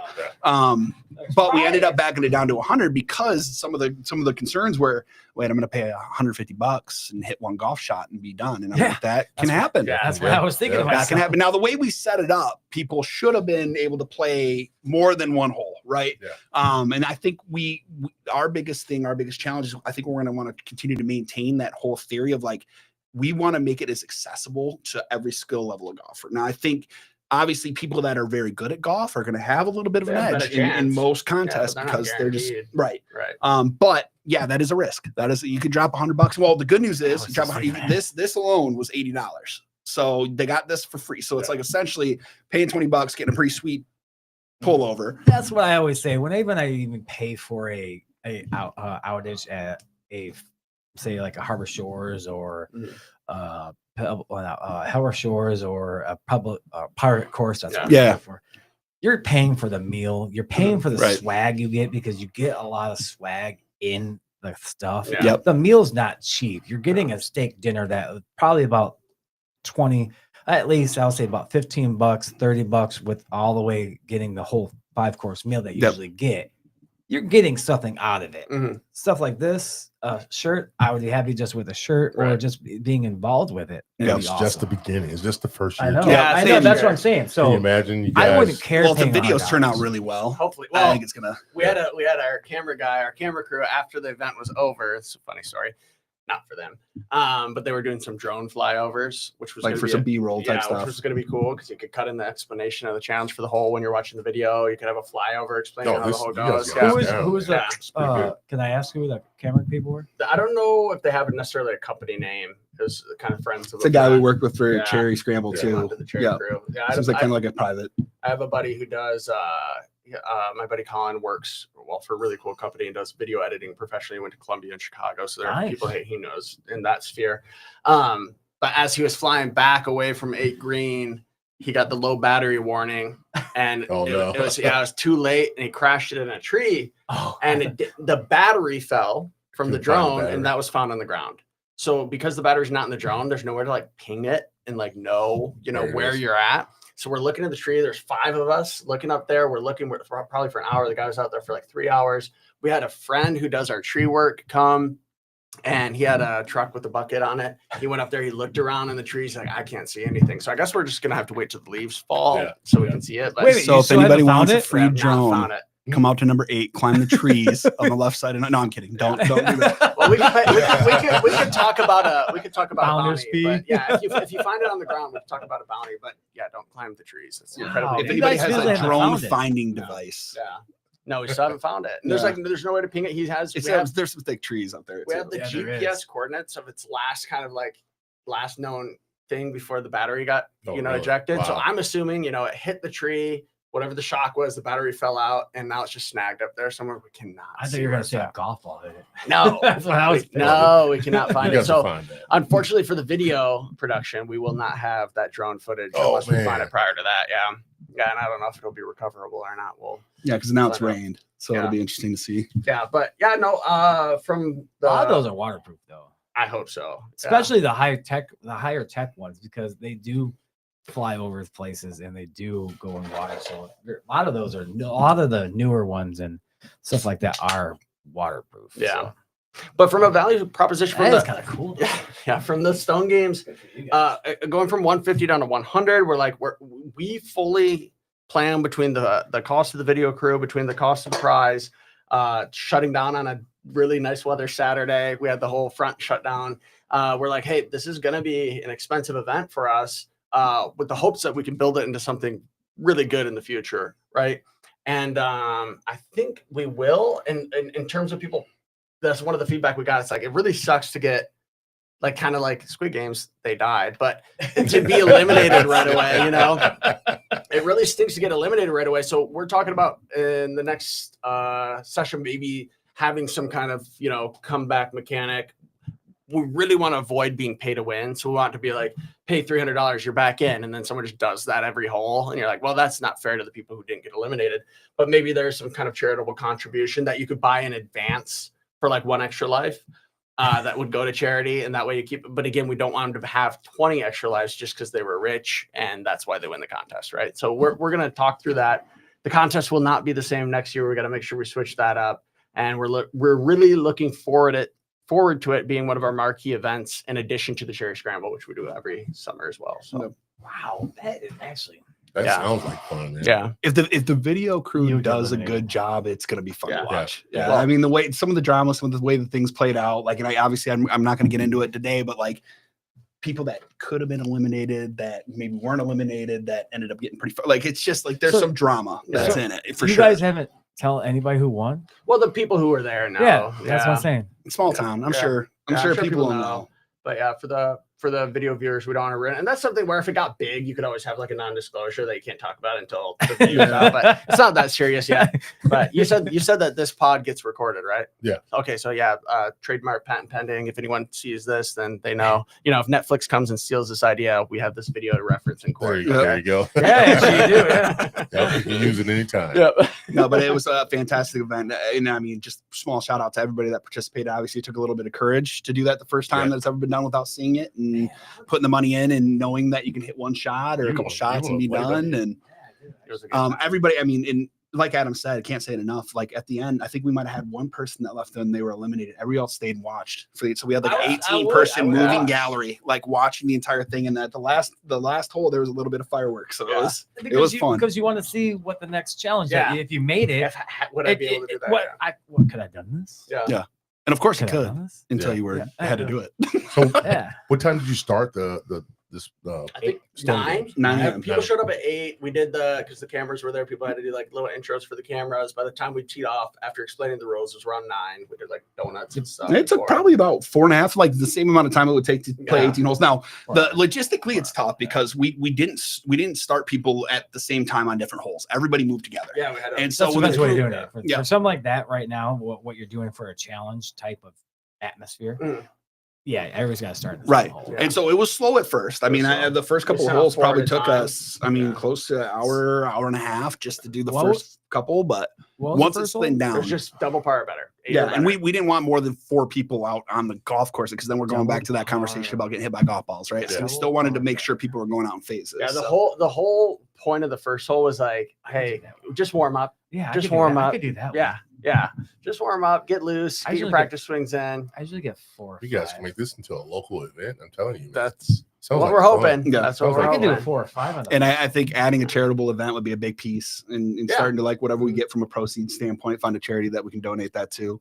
I really like the idea. It's almost like a Hunger Games. I don't know if you guys have seen Oh, yeah. Hunger- like, Yeah. like you almost got like champions. Like Yeah. you get somebody from Harbor Right. Shores, from Dragon Point of rights. Woods, from Indian Lake, from Lake Michigan Golfers Hills. from other courses, And then yeah. obviously public golfers as well. And you get a certain amount of sponsorships. And with those sponsorships, maybe come certain benefits that happen throughout the contest as I want to well. get a sponsor just to sponsor me. I hate to get beat. I hate to lose $100 on the Mountain first Dew hole. shirt on. The good news With is a- you, with you, first you show. wear a hat, wear a polo, do that interview and be like, oh, and I'm here because of Mountain Dew or whatever. Yeah, I would hate to get eliminated on the first hole with my own money. Yeah, we only did. That could be one of the ways we break down that barrier, right? Yeah, it's like you because get that would- I would sponsorships and hate you're to not get paying out of eliminated. pocket. Yeah, Right, I would right. hate to get eliminated on the first hole. You guys got something good going. That is kinda Yeah, cool. That's pretty we're cool. excited. We're excited about it, and I don't know if it's been done yet. Maybe somebody No, else has yeah, thought maybe about someone something else has similar, done but that somewhere. but I- we're excited about it. I've golfed in a lot of places in my life, and I haven't never heard anything like that. No. That's pretty cool. And Has very, anybody very dressed up? A unique No one dressed up like contest. Yeah, so we've got some ideas for I- future seasons. It I- probably won't be like we're also not trying to get in trouble for like being too Stealing- close to Stealing Squid Games, Squid Games. but we've got some ideas for some stuff that we can do in the future. we don't not want to really steal their IP. We don't want to like take their outfits. or Like we're not their gonna be look. wearing Yeah. jumpsuits with like a Right. speaker mask. Yeah. Yeah. But maybe something. I would have Maybe done that just as a first. Yeah. If I was there, Get on the, the get the first, voice changers. Yeah. Have Netflix lawyers. because send us a Halloween's letter. came so close, I could easily got one Yeah. for Halloween. Yeah. Yeah, but we'll try to have some That's more kinda cool, some though. more showmanship next That's kinda time. But cool, we do I think. we had the contestants agree that they're going to be filmed, and that is always going to be a big component of it. So sometimes on certain holes, it's like, hey, before you hit, let's make sure the cameras are where they want to be to get the shot or whatever else. So we're looking forward to what the video crew comes up with, and looking forward to pushing that out. I don't know how long it'll take, maybe another week or two. So Are you always going to do it around the same time every year? that would be the intention, yeah. Yeah, and Like it's a just fall because Saturday. like Adam mentioned, I mean, it's not only is it expensive because like ultimately we foot most of the prize for this year. The video production, a lot of that we paid for. I mean, what contestants paid for this year essentially was the pullover. Yeah, You, most- you Well, really didn't so get we- sponsors? No, not Not this this year, and year. it's because we knew Yeah. going into Props it to that it you was going to guys. be No, yeah that it was props going to to you be guys. that it was going to be a early start, and we're going to figure out how this works. So yeah, but it's with the registrations, with those pieces of it, it's just going to be important that we continue to again create that excitement, build some of the mystery around it, and all that good stuff. And Oh, Yeah. dude, you definitely got eliminated. Oh yeah, I wouldn't. Yeah, I wouldn't make it on the first hole Dude, at all. Your fourth shot would be up to the ladies' tees. Joe, get off me, man. This is the only thing you can laugh about. I love getting golfers on this. I can think on you so bad. I will say the first time I went golfing with him, I give him credit. He didn't use his own clubs. He doesn't have clubs that could fit a 6-foot man. I'm sorry, I don't have those. I have 6'3".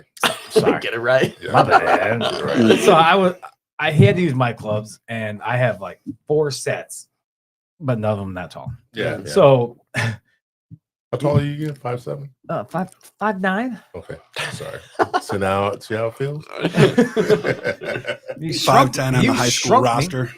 No, I said 5 times my license though. Ah, okay. That lady asked me, how tall are you? I don't know, 5'10". I don't know. When's the last time I looked at myself and how tall am I? Yeah. It's funny how So they just take your word for a lot they of did. that stuff, yeah. They did. They- How much yeah. how much do you weigh? 180.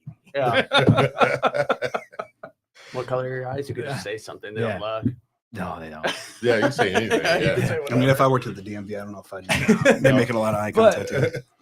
We the first time you ever seen him play, he was at Blossom, and it was a bunch of us went out. That was your cousin. Yeah. Your cousin and Jack. Dana was with us. Was she really? No, Dana Hacker, No, he wasn't. or was his? No, his son was behind us. Yeah. That's right. Yeah. But yeah, so we all went out, and he rode with me, and he hit the ball. I went, I met you there. what? Yeah, But I you- know. I meant you rode with me in the cart. Oh, yeah. Oh, yeah. That was the best part. So he hit the ball. And went, fucking really? I was thinking of myself. Yeah. Was it your first time ever golfing? Or No, yeah, actually, Okay. it was Yeah. at that point in time. Yeah. Mhm. So it went like that and went, we're still on the first hole. I said, no, we're playing fucking scramble. You're going to hit the ball, and you're going to pick it up, and you're going to go where I'm at. Yeah. I'm not going to do this the whole entire time. I'm laughing my ass off, though. I'm like, I can't do this. It's a tough sport to get into. It Yeah, is. man. Yeah. But Connie was sitting the same spot you're at. Mhm. And she said, I can make them beat you. But in seven, I'll take what'd her you up say? on In that. seven, 7 lessons. lessons. Yeah. Yeah. Hell yeah. She can make him play better than me. I went, game on. Yeah. That's Yeah. a bold play, Let's but- put some money on that. Yeah. I like that. 7 lessons. There's a YouTube Oh, series yeah. right there. Yeah. We were already doing it one challenge. That Yeah, we're probably yeah, not. yeah, Gonna, we gotta we're get probably not going to do We this gotta year. get that. Yeah, we gotta get that done first. We're not going to do this year probably because that was supposed to be next week. Is you ever guys been to Mike Petlick's The Woods? I haven't It's there yet. right next door to Yeah. us. I haven't had a Is chance it really? to visit it yet. Yeah. Is that close to you? Yeah, because I Really think it's close to right you guys? off of Yeah. because I mean it's down right off of Naomi Uh-huh. kind of It's Sodas up there, area, yeah. right by Yeah. like Yeah. that. Yeah. Yeah, Yeah. really? Oh, wow. Yeah, actually it is. So yeah, so the challenge was for us for that day, for that we do a mile race over these obstacles and everything else. So that was- both gonna die. Yeah. Heart So, attacks from Instead both of having us. dogs with us, like he said, how about you have dogs? We have that dog thing, and you can have a dog connector. No, I could barely do this probably by myself. Like I want a dog with he me. wants he wants to prove he can beat me. Yeah, But I am going to beat him on that one, though. I am. He's going to be the yeah, best. Joe. Hey, Also, you got to be. please videotape this. We are This is- actually you're you'll good. be on the I'm show. telling you, we're both dying. Yeah, you got to in be this race. careful with these things because what It's- was it? oh, no. A week ago, we were one of our employees he's like, hey, I'm having a cookout. I've got a bunch of venison I got to blow through. I'm going to make all this food. I'm going to have a fire. We're going to have some drinks. Damn. So we go over there. We're having a good time. We're having some drinks. And Dustin and his girlfriend have a little debate about, they're like, I could beat you in a run. I could beat you in a run. I could beat you in a sprint. I could beat you in a sprint. They're going back and forth. And I was like, hey, why don't we just drive to the golf course right now? And we'll race. We'll race down one fairway and we'll see who wins. And obviously, at this age, it's just not a good idea if you haven't been exercising to go full sprint. But we did it. And wait, with all that food in you? yeah, loaded up with venison and beer. Yeah. And I parked my car at one tee box. If you're wondering what happens at Pipestone Creek at night, this is it. One tee box, and I shined my headlights down the fairway, and I think 3 or 4 of us lined up. And someone else said, ready, set, go. And we all took off running, and I think immediately regretted it. But like the next 3 hours, I was trying to recover from this 100-yard sprint. Hold down my It was food. 50. It was 50 yards. It You kept felt going, like though. 1,000. I pulled my hammy about 25 minutes. And I'm not joking. It's still a little raw. So, anyways, all this to say, gentlemen, Be please careful. be careful. Stretch- Yeah. stretch well. early, warm up Hydrate. beforehand. Exactly. I walk all the time.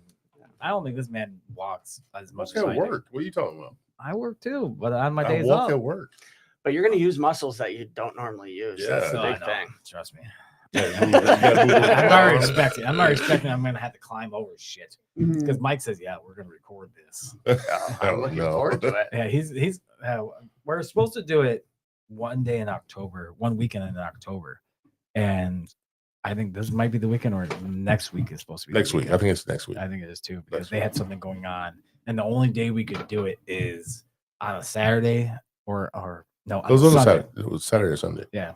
Now, is it a race? There's going to be a winner and loser? Yeah. Okay. Oh hell yeah! Yeah. I want bragging rights. I think It's Well, not just we- like, hey, we both made it through. Shake hands. It's I beat Joe. you. Fuck Should- that shit. yeah. No, I'm winning. I'll tell Should you. there be an element of who makes it the farthest, just in case? I like that idea. Yeah. I like that idea. just If in I'm- case. If I I'm get close to him, I'm finished. tripping him. Yeah. I'm gonna trip him. There's no time limit. I'm finishing. There's no Yeah. time limit. Okay. He's gonna try to trip me. He's Leave gonna him in the cheat. woods. He's gonna cheat. He's gonna trip me. And he's gonna drown me. I don't know. No, why would I do that? Do that to you. I would trip you. I'm looking forward to the video. Yep. Yeah, We're we're gonna ready- post we're it. ready for that. Yeah, we're gonna post it live because they're gonna videotape it. I said we should wear GoPros. Yeah. Yeah, have that Oh, POV. yeah. Yeah. I told that Mike, body "You have cam. any GoPros?" And he said, "Yeah." Dude, They need to have a that- mic on them so you can hear the I heavy tell you, I'm breathing. gonna stretch out for at least a week before we Yep. start. Start jogging now. Yeah, get my heart and Trust lungs me. back into it. Your lungs back is good. And your hamstrings. Good luck. Yeah, yeah. I'm Hamstrings are a delicate I'm ready. situation. Yep. I'm ready. You ever pull a hamstring? Hell yeah. A All week right. and a half ago. You're gonna pull one in this race. Oh, hell no, I won't. Trying to keep up with me. You're gonna see my holy shoes. What? Yeah. Not running barefoot? I want to, but I'm afraid. It's, Yeah. I please thought do. about it. I Please thought do. about it. I did. I thought about it. I went, I want to run barefoot just to Please embarrass them do. even more. Please do. I will step on your feet. See, look at Any edge to win. I'm telling you. But yeah, so we're gonna do that eventually, probably this year or next year. But I do have another question for you guys for the other job experience that you guys do, the indoor. 'Cause I'm kind of intrigued about this because I'd only done one indoor in my life. I guess he's done it one too. Yeah, I've been there. Oh, yeah, okay. You can do any course in the world. Not necessarily. So the technology that we use is Golf Zone. And we could, if we wanted to go on that tangent, we could get the whole background of how this came about. But Yeah. Golf Zone, Go ahead. I think they're around what are they, like 200? They're just 300 over courses, about something 200 like that. golf courses now. Now they're Korean technology, so Mhm. a lot of them are like Japanese, Korean, Chinese Mhm. golf courses. But there's still a couple dozen American golf Yeah, courses. Bethpage, Yep. Pebble Beach.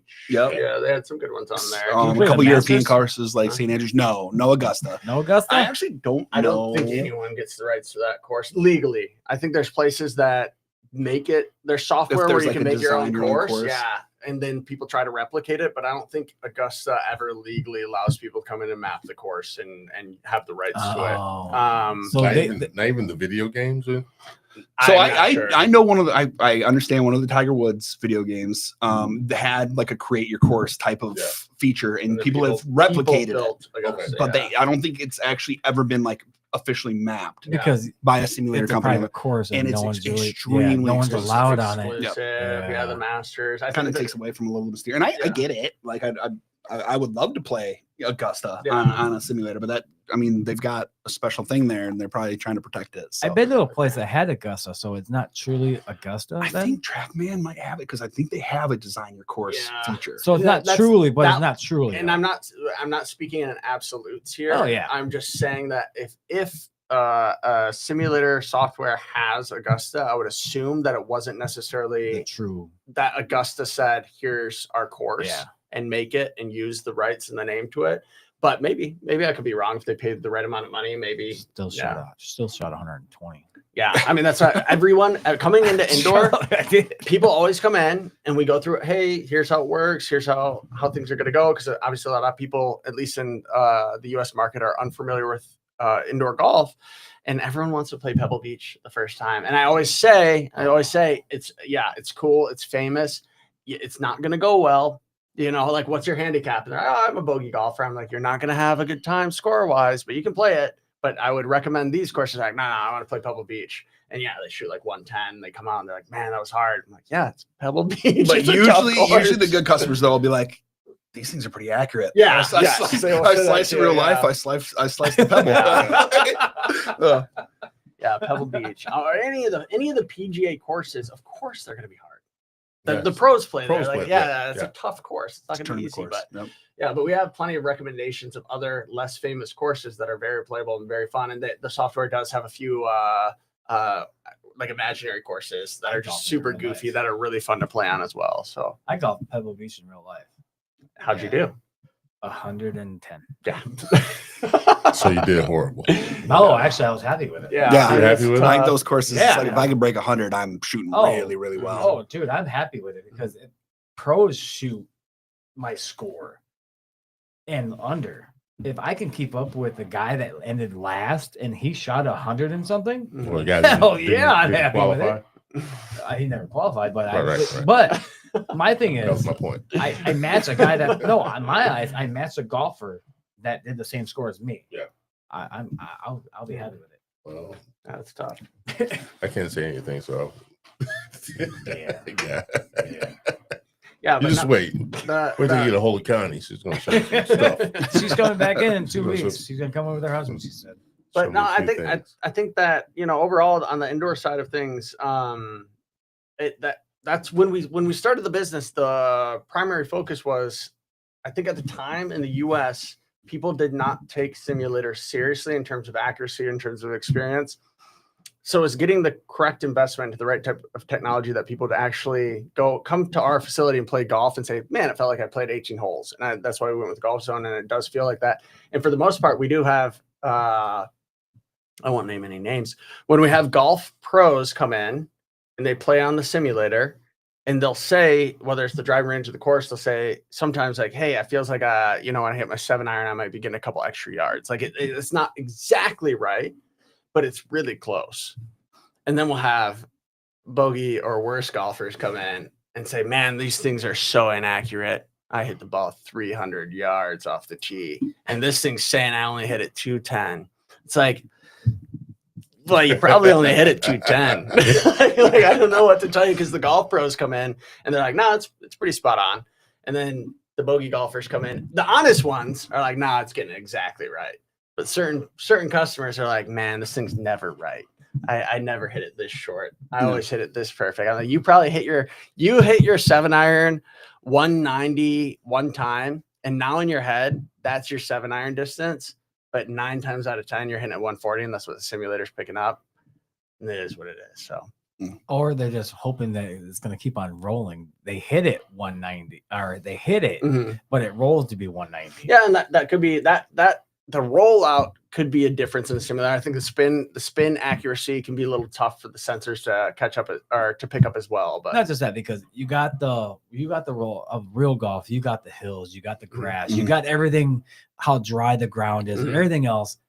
the simulator is not going to pick that up. Right. It picks up. It does have the courses are mapped out. So if you landed on like a downhill, you It'll will be get able to more tell the rollout. elevation, Yeah, yep. but there is going to be zero variance Yeah. in terms of How was the hard the rain ground last is, night? yeah. Was the was That's there what I'm saying. irrigation? Was there dew on With the you ground? guys knowing real golf and you being on the grounds and all the time, you know if the ground's hard, Right. it's going to roll a bit Right, farther, right, and you're right. going to get, and then the guy's going to be, oh, I nailed that motherfucker. Yeah. Yeah. I killed it. No, you did. It landed 170, Right. but it's gonna roll to 190. Nope. Yeah, and that's been the big thing with indoor golf is just managing again customer expectations and having those conversations. And sometimes they're awkward because you don't want to ever tell someone like, "Hey, you're not as good as you think." But Damn. yeah, but 9 times out of 10, like that. Also, 1% of the That was customers. cold-blooded. But it's hard. Dude, Now, you this really do this is suck. coming from someone who is not objectively not a good golfer. But when they come out and they say these things, well, we had one guy that was in there practicing. He was gonna, because it's winter, he's gonna go to Florida or wherever and play golf. And every time he was done, he's like, man, it's just not. It's like it's totally off. It's screwing up.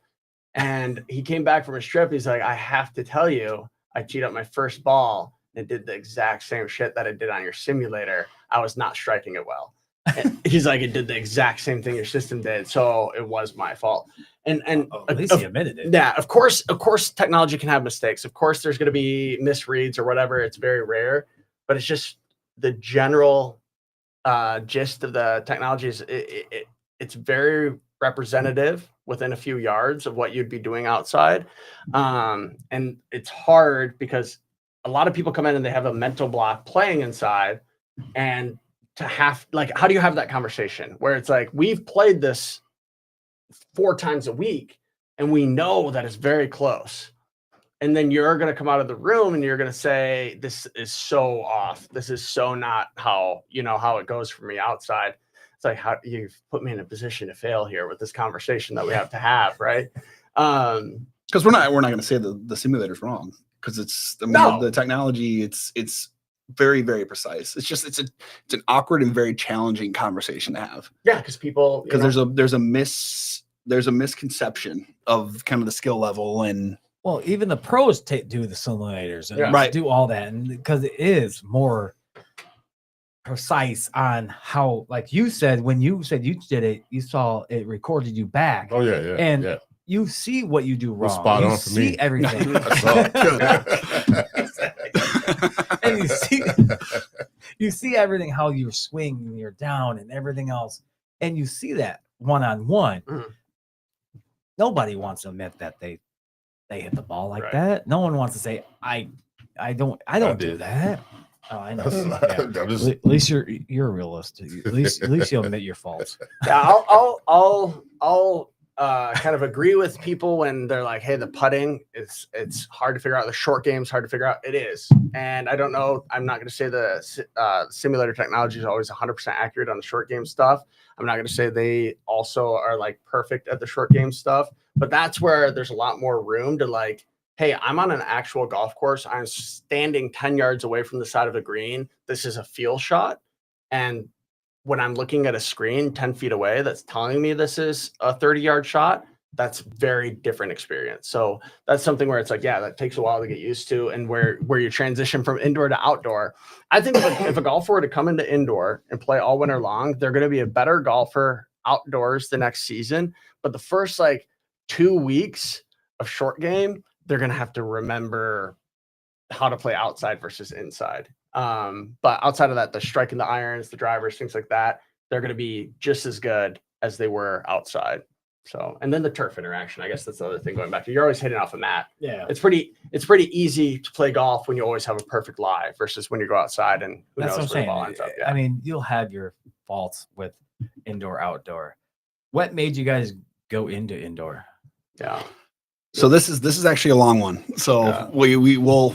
Yeah, I don't know how we're doing on time. Oh, you're fine. Yeah. Okay. So with the indoor side of things, obviously we've got golf in our background, right? We never really grew up in this area, but both of us had spent some time working on the golf course. So without getting into too much of the history, when we both came back and we're both located in Michigan, I think it might have been like a holiday, either Christmas or Thanksgiving, kind of similar to this. Adam and I are sitting around having a couple drinks. He's talking about, because he actually taught English in Korea for 3 years. So he lived in Korea for 3 years, where, as you guys can imagine, very land limited. So golf was extremely expensive there for the small golf courses, the small amount of golf courses that they have. Large population, small area golf courses are extremely expensive. So they've got facilities like ours that are, 5 times as big, multiple stories, and they've got these things all over the building. And so people are going in, and it's a more manageable way when you're land limited to be able to allow people to golf. Yeah. And so he got to experience that, actually really enjoyed it, came back, and we were sitting around this table having a conversation about it. And I think I just moved back from Las Vegas. I had a house while I was out there that I actually recently sold. And so when I was living out there working for a couple different companies in HR, had bought a house, had a little bit of equity in the house, came back, and we had this idea, and it's like, this can work here. It's kind of the same situation that he's talking about earlier. We know we've got a dozen golf courses within a 50 square mile radius. So their golfers are here. I know there was a location that was in St. Joe before us that had some simulators that I don't know the full story there, but I think they opened up and then closed down.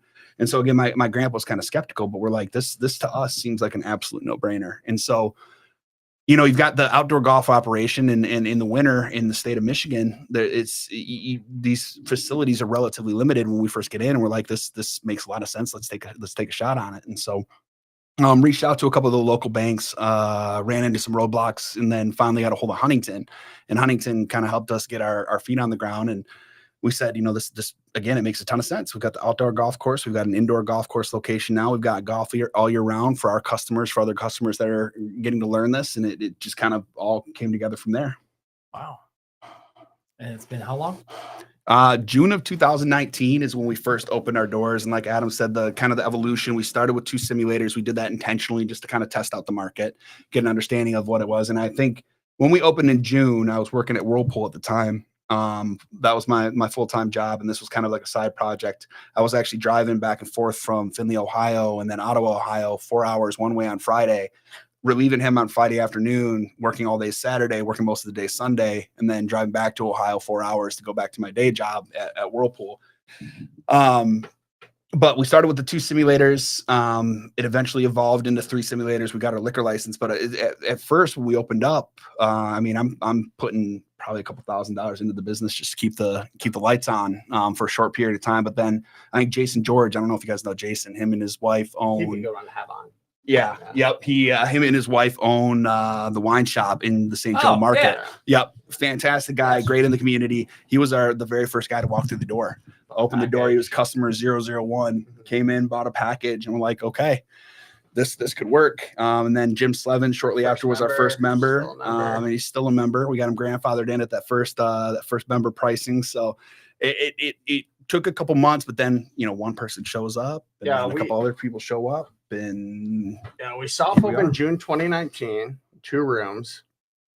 And the whole situation, we should shout out our building, Shane and Vicky. We just got really lucky with the building we ended up in, what they were able to do for us at the price, with the people that we ended up working with at Huntington. All these pieces came together to make this work.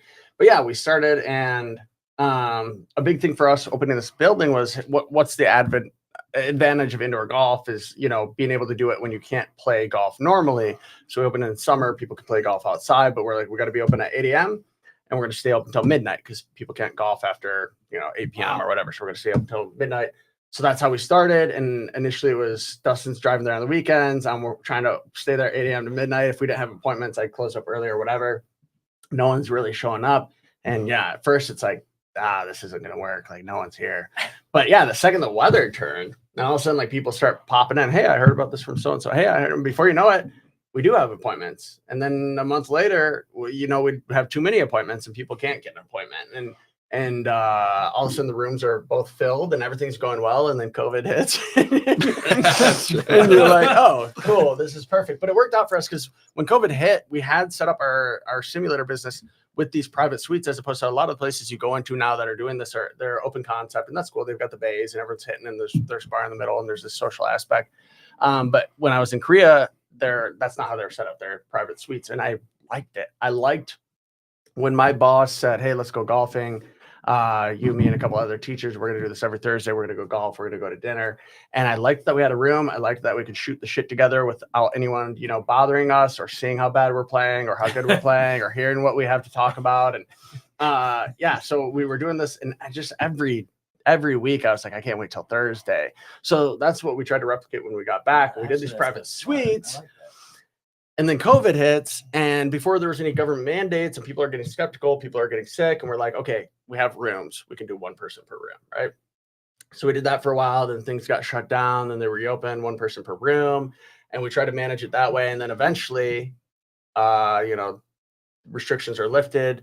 And over the course of COVID, I think that was the Michael Jordan documentary came out where he golfed, and then there's some other big golf thing on Netflix or something. Anyways, wasn't Tiger King. Yeah, Nope. not that one, no. But not that Tiger. Nope. But all of a sudden golf just blows up. And it's like one of the first things, outdoor golf is one of the first things where they're like, okay, yeah, people can go golfing, right? Yep. All of a sudden golf just blows up coming out of the pandemic. And so the next year we went to, did we do the liquor license first or the third room? I think the third simulator came before the liquor license. Third sim, because we had built 3 suites. We only had enough money for 2 simulators, but now we had the volume and we're like, we can get a third simulator. We get that in. We get a liquor license so people can buy beer while they're there. And now we're at a point where, when we get into the middle of winter, it's, hey, can I get in and golf today? It's like, no, but I could get you in 4 days at 3 p.m., So it's like we need more. So hopefully we'll be able to make something happen soon as far as expansion. That's always been the goal, and that's what we're looking forward to getting done. Do you always want to be in Benton Harbor? We would like to stay in the Southwest Michigan area. We'd always like to have a location here. Obviously, it pairs well with the golf course, but the vision with indoor is to expand into other markets with other locations as well at some point. But, it's a rat race. There's other people doing a similar concept. And I think, the goal for us at the end of the day, we want to make good time golf accessible to as many as possible. Mm-hmm. And for us, a lot of that is if we are able to, which we've started to prove out this concept with the 3 simulators, if we're able to expand and be able to still create the demand and prove out this concept with a larger facility, I almost don't like, because you've got a lot of these facilities that are popping up with the X Golfs and some of these other places in some much larger markets, right? Like you'll have some in some smaller markets, but a lot of them are very close to big cities. I almost love the idea of like, hey, we've made it work in this area, which is a little bit of a smaller population compared to, especially with how much tourism happens in Chicago. It's not Grand Rapids. Yep. And so if we can find a sweet spot and say, hey, we get the number on how many simulators we need to have and what the operational side is going to take, and this is the X is the cost, and Y is the other pieces we need to look at, and say, let's copy paste this in some other places and make golf accessible to other people that are impacted by some of the same things we are here. We don't have to answer the question, but how much does a simulator cost? Oh, we'll answer it. Yeah, we just quoted the new ones we're looking at were how much, like 60 per? Yeah. So So 60 per? Yeah. So the simulators that we got now in our facility, when we first purchased them, weren't as expensive as they are today, but they've gotten really big because they've done really well. I mean, now you're looking at about $70,000 per simulator for the ones that we operate. Now ours have the moving platform. They've got the auto feed golf balls. They've got the technologies. They've got the different lies that you can play off. So the technology is significant. And that was a strategic decision. We did that because we didn't want to have something you could replicate in someone's garage, right? Like, because that's happening. That is happening. People are building simulators in their garage. It's a little different experience, but we wanted to make it something that was very difficult to replicate because that creates a competitive advantage, right? I played a guy in the guy's simulator in his garage probably about 10 years ago when they first started coming out, and it was weird. I'll admit it. Yeah, no, there's a difference. It was weird. There's a difference between, when you're talking about a launch monitor specifically, that's going to be some data and feedback on what your golf club or your golf ball did.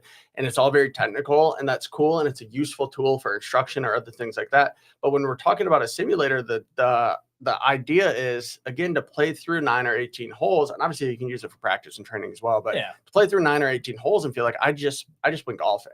That's the feeling we want people to have when they're done, and not like I just hit a ball onto the screen and then I had to wait 10 seconds and then it showed me this like shot trace and gave me some data. No, I want you to hit the ball and it's immediately you're seeing it fly down the fairway. And that's what Golf Zone, which we currently use, accomplished for us. And to Dustin's point, as we looked at some competitive systems, you can buy a launch monitor for $1,000. You can buy a fancier launch monitor for $10,000 and put it in your garage. And we're like, we need to have a technology that, again, if we're going to charge people per hour, that they can't just replicate in their backyard. We want it to be, even if they get a launch monitor in their garage for whacking balls and having practice, they still say, yeah, this isn't quite the same experience. I'm going to get some buddies together and we're going to go pay per hour to play golf at this place. Right? How much is it for you guys? Well, I don't know what we're at currently. Numbers. We actually just did a small rate increase. And so I think we're going to be on the weekends. We're right around, I think 49, maybe 50 per hour on the weekends. But if you, so it takes the average golfer about an hour to play 18 holes on a simulator. So like, you've got to also compare it to like, 4 hours at a golf course. I'm probably paying the same price that I'm paying for 18 holes at a simulator. You're not driving. And so, but I could challenge you guys to pull up your phones and look up X Golf, look up some of the other simulators or in some of the Kalamazoo and Holland. We've got people that are driving from those areas to come play ours because we've got superior technology and it's less than they're paying for some of those other places. Right. So it's and the beer price. That's the same thing we do at the golf course. Is sometimes people say, "Hey, it's cheaper to golf at this course." I go, "Okay, is it cheaper to go there and get a 6-pack?" Because once you add those two things together, I guarantee you we got a better price. And we try to do that indoor as well. So, and that's on the weekends. Obviously, the weekdays are a little bit more affordable. It usually goes before noon on the Monday through Thursday is our best rate. Afternoon, Monday through Thursday is going to be a little bit higher than the mornings, just obviously because people are getting out of work. There's going to be a little bit more volume there. Friday, Saturday, Sunday are kind of like our peak rates. And we have packages that people can purchase off-season memberships. Get them lower prices when they use those during the winter, and then memberships as well. So you guys are open Monday through Sunday, 8 a.m. to midnight every day, except for you guys are 8 a.m. to midnight every day, except for Thanksgiving, Christmas Eve, and Christmas. And that's during peak season. During peak season. Yeah, during summer. During the summer, we don't have the volume. During the summer, we've got reduced hours. We're usually open about 40 hours a week, so one person can help manage the golf course. But wow, during the winter, I'm more in shock with how much you guys or stay open, but there's people there till sometimes people are like, "Hey, can we stay a little later?" And it's like, it's midnight, and I'm like, "Yeah, go ahead. I'm going to clean these other 2 rooms as long as you guys don't mind us cleaning. You guys can stay, finish your round, whatever." But we get people weeknights there till late. I know there's other courses opening up, indoor courses opening up around here. Mm-hmm. Do you feel that's competitive for you guys, or do you think it's because they're a different niche than you guys? So I mean, is it competing or pretty much not? Yeah, I think for us, obviously there's still a level of competition, whether it's direct or indirect competition. At the end of the day, we are going through, in the peak of winter, these periods where, again, we're turning down business because we don't have available appointments. So obviously there's the demand for a place for people to go and play golf. When other people open up, it's like, does McDonald's expect that Burger King's never going to open up across the street? Not necessarily. Other places are going to open up, and honestly, we know people who have opened up other places. We wish the best for them, and we want them to be successful in their ventures as well. And if people feel better served by their technology at their price, then go there. But for the most part, we've talked about a lot other major franchises, X Golf, places like this, where we feel like if we keep sticking with the technology that we prefer to use at the price that we prefer to charge, that we will continue to stay busy. And overall, in terms of competition, I think it's a good thing, and as a business, you don't want to be like, I want competition. I want a monopoly on the market, of course. But when competition's there, well, now do your best and, be a place that people want to go. So since you said that, my one question, probably my hardest question is, I don't want to be that hard, but the system that you guys use, isn't it the same fucking system that other people are using? Other places can get Golf Zone. There's nowhere near us that's using it. I mean, if they pay your price at your price, but they can go somewhere else and play the same courses and the same technology that you guys have. I mean, how is it? Yeah, I don't know where the closest Golf Zone Grand Rapids maybe. So I'd say, is the opportunity there for them to play similar golf courses and have a semi-similar experience? Yes. But I'd say when we did the research and we landed on the technology that we did, it created a significant competitive advantage for us. Oh. And we are paying extra money for things that make the experience closer to what a golf experience is. It's can you go to other places and experience the same types of things? Yes, but we were so hyper-focused on we want you to be in that room and have it, because it's never going to be exactly like outdoor golf. It just won't. But we want it to be as close as humanly possible. And that's why we paid a premium for these systems. Now, the surprising thing is that we've got these systems and there's other places that are charging the same or more than us. And that's where it starts to get interesting, because now we can generate a little bit of a better experience, at least in our opinion, for customers that are coming in, that is creating more value for them. But it's the technology's sometimes small to large differences in your experience you're getting from that technology. I guess that's where I'm going with that. Yeah. Because the experience, if I brought him, no offense, no pun intended, you suck. So that's not a pun. So catching strays. So if I brought someone, Shots fired. I brought someone like that, because you said there's other places that you're open doors, you can see everybody how they're playing, and stuff like that. I wouldn't want him to embarrass himself, because he wouldn't want to come back and wouldn't want to golf. No, not just you. I meant someone that can't hit the ball more than 50 yards. I always feel bad for someone like that. Holy crap. Just getting roasted over here. So no dragging continues. It wasn't even a pun. So I didn't say pun intended on that one. Can't hit the ball. But someone that like that, I would like to take them to a place that has privacy. It's privacy. Yeah. It's more indoor. And then it's almost like you're getting VIP and you get like a bottle service and you can drink and have fun and have a good time. It doesn't matter what we say and do and everybody else and how bad we're playing. Like you just said, I would love that. That is the best concept that I heard about your guys' kind of play. Because yes, golf's golf for me. Yeah. Indoors and outdoors doesn't really matter. You hit the ball, Yeah. And I like the whole hour thing. It only takes an hour to play. Yeah, it takes an hour to get through. It's 18 holes. That actually, I would love to do that. If I could play 18 hour. And I mean, once you get used to the system, I mean, even less. I mean, we've got awesome. Groups of 4 that can come in and play 18 holes in 3 hours. And you can adjust, give me an automatic, give me at 16 feet. That's going to speed things up. So difficulty. The difficulty of the course. Yeah. Like there's a lot of things you can recommend. But I mean, with the privacy part, I think that honestly, I think that's fucking awesome. And it's funny that you say that, because I mean, you talk to investors, you talk to other people in the industry, you go to the PGA show, you talk to the people that manage or have these sim technologies, and a lot of them are pushing that. Yeah, the open bay concept, and it's because it's cheaper. Yeah. And I think one of the things that we've always said is like, look, we number one, we don't want to go into strip malls. Number 2, like we are intentionally creating this experience for people, whether you're a good golfer, a bad golfer. And that to us also ties into the inclusivity and creating an environment that's good time golf for all, is that you've got these private spaces. Now we dream of, in the future, if we open up another space, or in the future, if we, knock on wood or get the success of opening up multiple, having something that's more convertible, right? Like it's like you think about back in school, how you had like the accordion walls that would go back and forth. So you could like make classrooms bigger, right? Something similar where it's like, this can be closed if you want the privacy, or if you've got a league or a bachelor party or something going on. I never thought a bachelor party going on. Yeah, big events, fantasy football draft, whatever. For sure.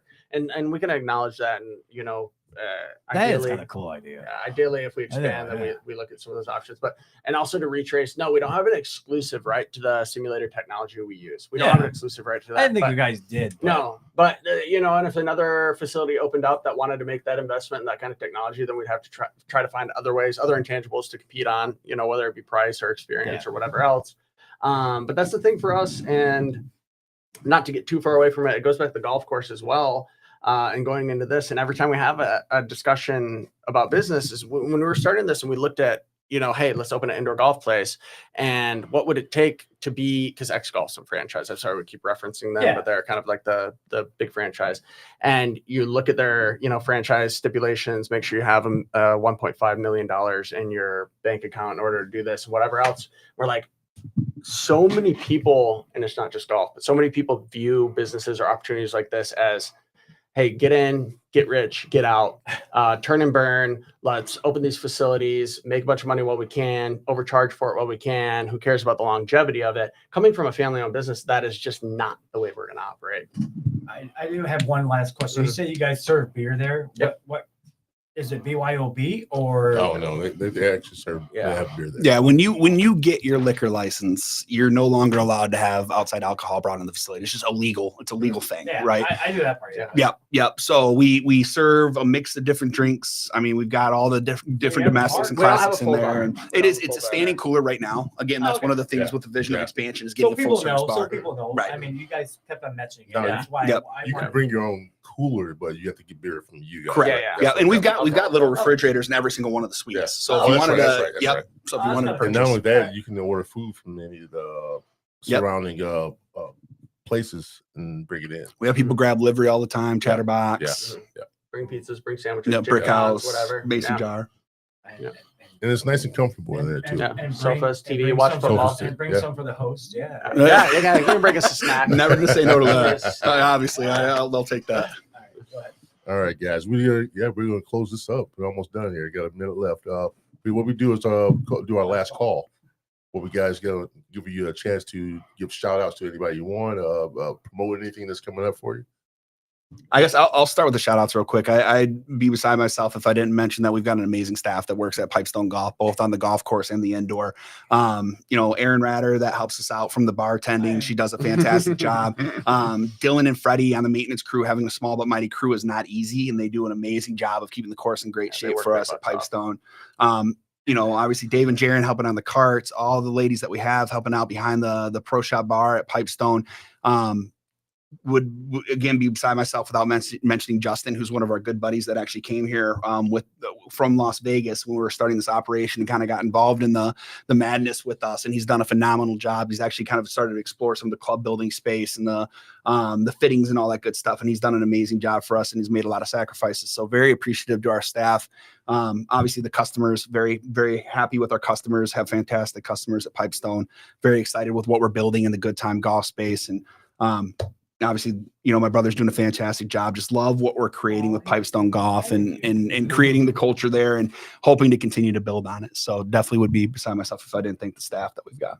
Yeah, I'll just build on that and I'll say thanks obviously to our family, my mom. Obviously we wouldn't even have the golf course in the position we do if it wasn't for her, but our father as well, for the way that they raised us. And then I'll just get real from a business standpoint, just preachy for a quick moment since we're ending on it. And this the focus for us, Good Time Golf, obviously. And I think right now, the way the world's working, it's really important for people, if you're thinking about getting into business and you just want one tip, is to stop focusing on maximizing profits short term and maximize people, whether it be your customers or your staff, and the money will come. And that's what we always come back to, and that's what we'll continue to do. And yeah, we could end on that. There you go. Mhm. Pipestone.golf is our website. There you go. Got an Instagram, Twitter, YouTube page. Be on the lookout for the Stone All Game the stuff clubs. coming up. Yep. Obviously, indoor side, outdoor side, everything's available on the website, memberships, packages, all that good stuff. So check us out online. Everything should be available there. And if it isn't, we have a contact form. There So you don't go. hesitate to reach out. So you heard it there first. Joe, want to round it up and I'll finish it off. You gonna go first? No. Damn it! That's right. Every time. Damn. So, mine actually is to both of you guys. Thank you for coming out. I know it was a long process, but I finally got you guys out. And for both of you guys, I didn't know I was gonna get both. For you, Uh-huh. awesome that you do for the greens and the grounds crew and everything else. You do a phenomenal job. Yes, it might be where you're at kind of hard because I have golfed out there. Mhm. He hasn't, but it gets wet. Yeah. It gets damaged. It does everything out there. You can't predict the future on your weather and anything about that. I give kudos to you because you're killing it out there for a whole. I didn't know it was only a 3-man crew. My God. Mostly the two guys, but yeah, we're But three out still, there. that's phenomenal when everybody else out there, it doesn't matter if it's what you guys have for course wise. That's phenomenal for a 3-man crew and everything else you guys do out there. Keep going because Appreciate it. you guys been open for so many years. What was it, 80? We're coming up on our 70. Yeah, 70 years and 27. 27, yeah. Yep. Yeah. 70? So Yeah. sorry, 70. Still, you guys killed it. Thank you for coming out for you and you for being the in-house. Yeah, you have a great staff. I mean, yeah, of course, I had to shout out to Aaron because I do see her once a week at actually twice a week at the bowling alley, but she's a phenomenal bartender. You picked her up well. And for you at the front of the house, you're still keeping it the same. You didn't change the outlook of the core of what Pipestone is. Mhm. The only thing you're changing is you're making it more suitable for people like your age, my age, and his age. Mhm. And you're keeping it above. Keep shooting me in the face on you. I said all our ages. A whole different you- category. Yeah, and his age. Good job. bro. And his age. So, but for that, you guys keep on rocking it out because then you have the indoor. You guys are killing that, and with the whole don't dude, I'm down for it. Oh yeah, I'm come down on for out. it, dude. I'm gonna do it. Come If on I had out. to find 2 sponsors for him to do it too and get eliminated the first hole, yes, I'll do it in a heartbeat. But it'd be worth it. This was a roast. Connie, not a- when Connie comes back Welcome on, to the roast. we're gonna have a long talk. But Jeez. thank you guys. You I guys are appreciate it. awesome. I'd love to have you guys on again. Yeah, it was fun. Maybe going on in the future with maybe next year, because we're booked out till end of December now. Awesome. So next year comes around. I'd love to hear about more of the indoor stuff Yeah. because Give some updates. get the updates and get everything else. And thank you for coming on. No, Yeah, thank you. thanks for having us. Appreciate it, Thanks, Joe, for making me look ass. yeah. Once again, you're the Aw, best. I love you, brother. My best friend. I love you. No, I'm a friend. Guys, With I- friends like these. No, I'm a friend. Dustin, I'm not a Adam, brother. appreciate you guys coming out. Man, I learned a lot about what you do and what kind of business you run. It seems like you guys got a good thing going on right now. And like I said, the way you pick the weeds out and getting the good people to come in, kudos to you, man. I tell you what, it's gonna run a lot smoother that way. The way you guys got a Appreciate it. vision. To the future, man. Sky's the limit. You guys There's keep the going, future. man. I appreciate it.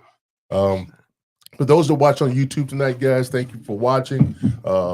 Once again, remember to like, subscribe, and hit that bell notification button for more content every Monday and Wednesday night.